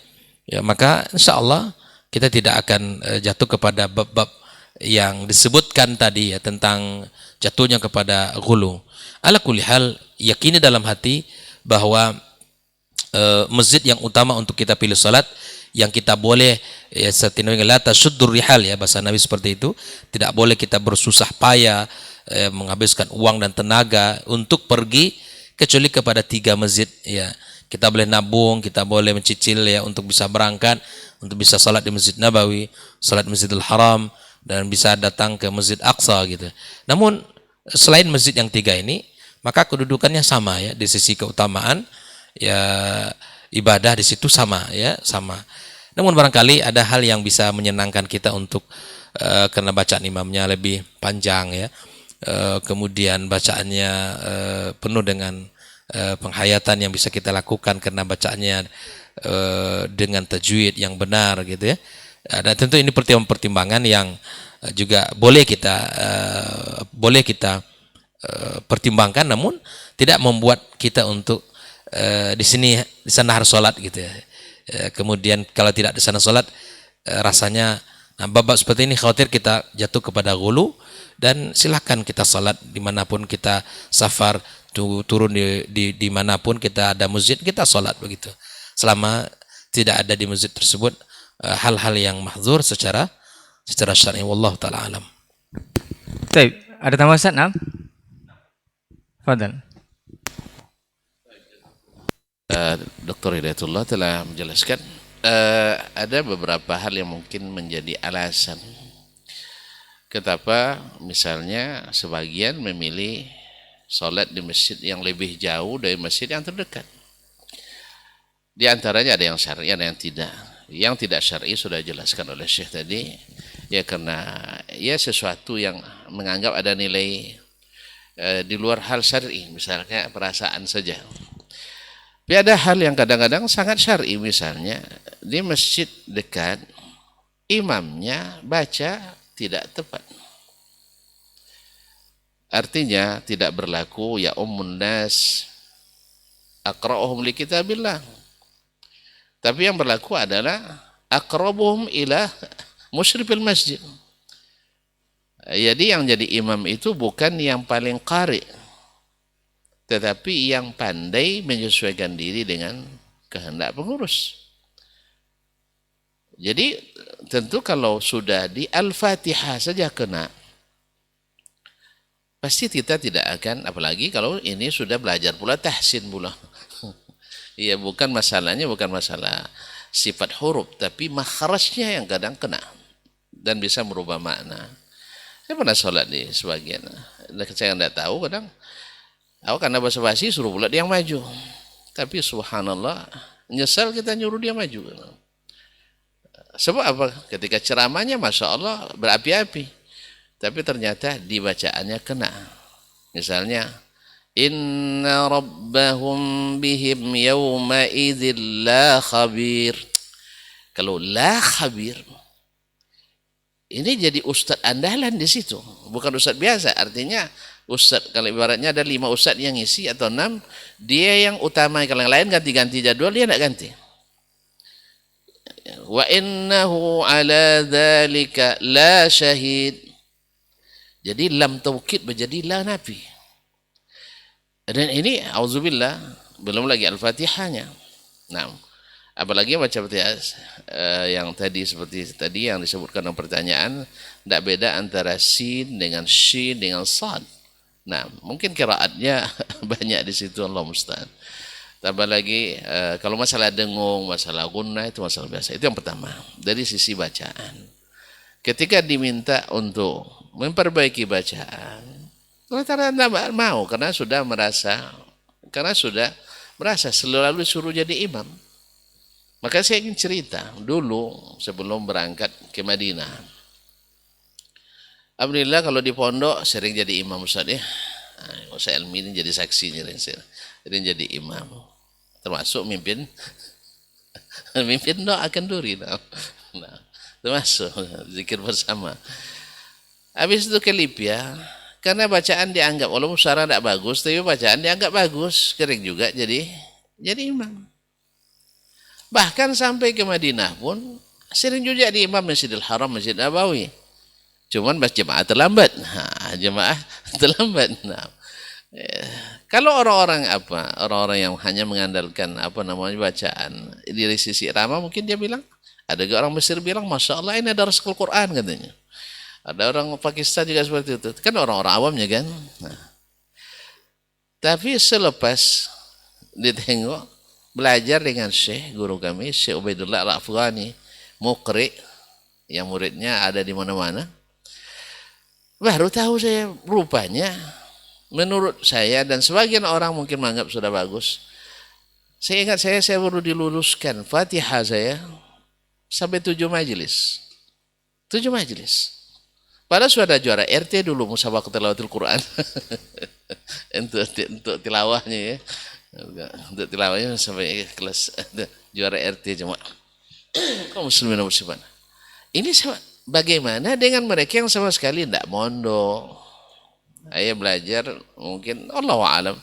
Maka yang seperti ini kepada para pengurus menghimbau kita supaya bacaan itu bukan menyesuaikan tapi harus memang bacaannya yang bagus. Aqra'um li kitabillah. Sehingga membuat sebagian orang memilih tempat yang lain. Yang kedua atau yang ketiga, mungkin masjid yang dekat qomatnya cepat. Iya. Dekat tapi terlambat. Lebih baik jauh tidak terlambat. Itu sebagian juga fenomena. Antara azan dan qomat hanya 3 menit. 2 rakaat salat dah qomat orang. Sebagian kan ada yang bersiapnya lama, ada yang bersiapnya cepat. Tidak semua orang sama. Makanya Nabi membuat jeda antara azan dan qomat itu ya seperti seseorang membaca 50 ayat dari Al-Mutawassit minal Mufassal. Ini tidak baca Qul huwallahu aja tidak selesai antara jangkauan. Jadi ini yang jadi kadang-kadang jadi pilihan. Nah kalau ini alasannya, atau karena ada kajian yang harus diikuti. Di sini tidak pernah ada kajian. Yang ada hanya selalu majelis-majelis zikir. Zikir pada asalnya pada umumnya kan sendiri-sendiri lebih utama daripada beramai-ramai. Nah, sehingga akhirnya ada yang pergi sholat di tempat. Kalau ini sebabnya, barangkali ini tidak masuk dalam apa yang ditanyakan dalam pertanyaan tadi. Wallahu ta'ala alam. Baik, jazakallah khairan Ustaz untuk jawabannya. Mudah-mudahan bisa dipahami oleh antum yang bertanya. Kita coba jawab satu pertanyaan terakhir, Ustaz. Ini sepertinya lebih kepada penekanan. Assalamualaikum Ustaz. Ustaz, apakah ghulu kepada guru itu dari sisi kebaikan saja atau dari sisi penyimpangan atau kesalahannya tadi Ustaz? Semisal seorang guru berbeda pemahaman dalam hal akidah, apakah bisa kita tinggalkan semuanya hal itu, tidak bermajelis dengan beliau, tidak mengambil rujukan dari beliau? Ini mohon penjelasan. Jazakallah khairan Ustaz.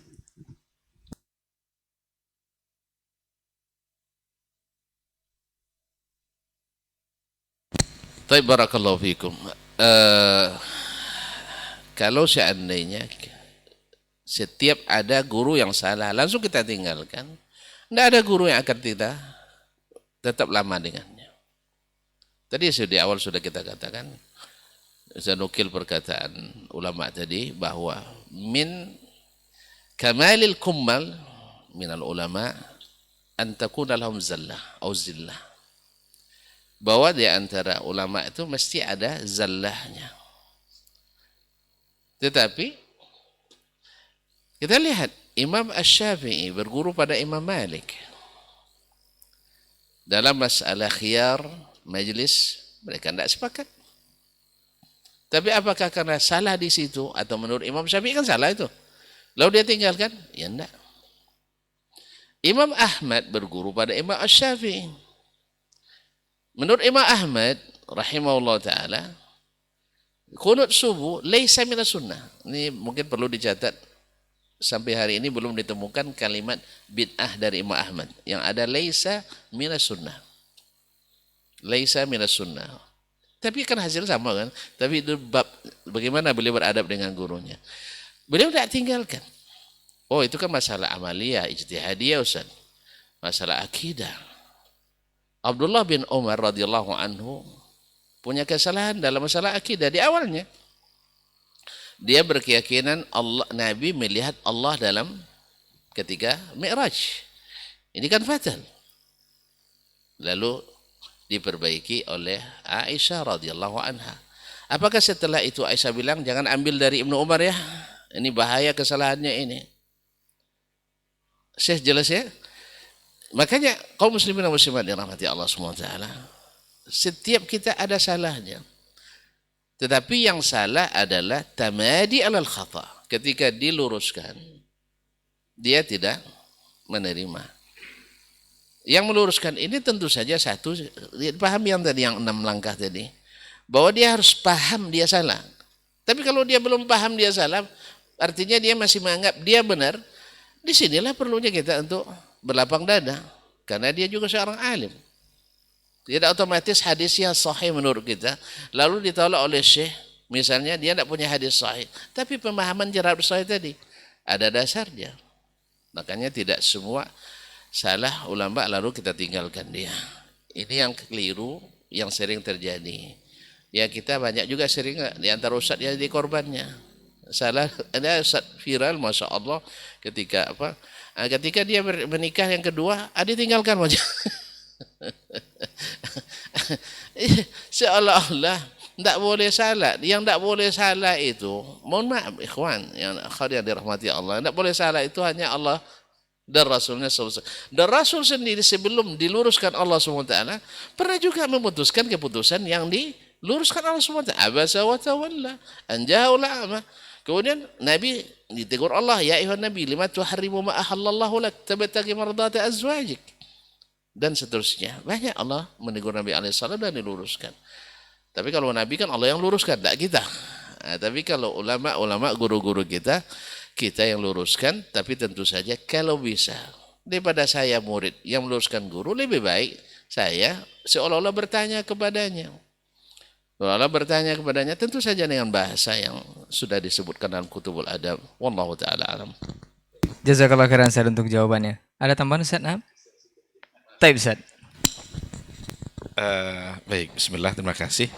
Saya sangat sepakat dengan yang dikatakan oleh guru kita Dr. Dasman, jangan pernah bermimpi untuk menemukan guru yang tidak punya kesalahan. Dan jangan sampai satu kesalahan membuat tidak lagi mengambil ilmu-ilmu yang lain. Ya, karena kesempurnaan itu hanya milik Allah Subhanahu wa ta'ala. Ini juga lah kadang terjadi ungkapan-ungkapan begini.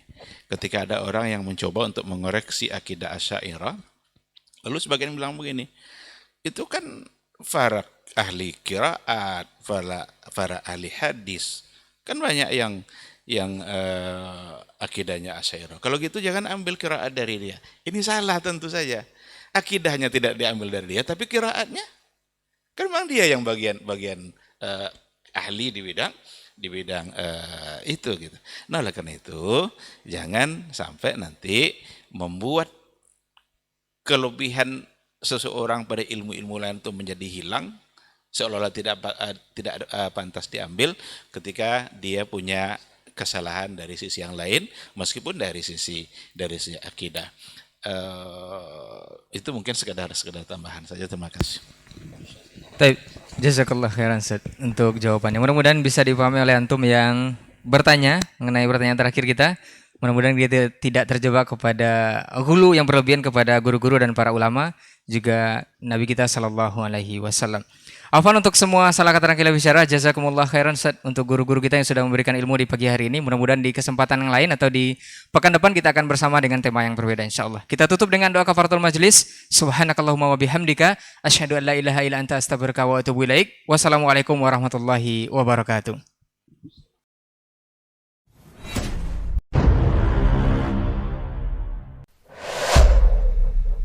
Dunia dan seisinya ini bagi Allah tak sama nilainya dengan sebelah sayap lalat. Barang siapa yang beramal untuk akhiratnya, Allah akan cukupkan baginya urusan dunia. Sayati zamanun 'alan nasi as-sabiru fihim qalqabit al-jamarah. Akan ada satu masa di akhir zaman yang berpegang teguh dengan agamanya seperti orang yang sedang memegang bara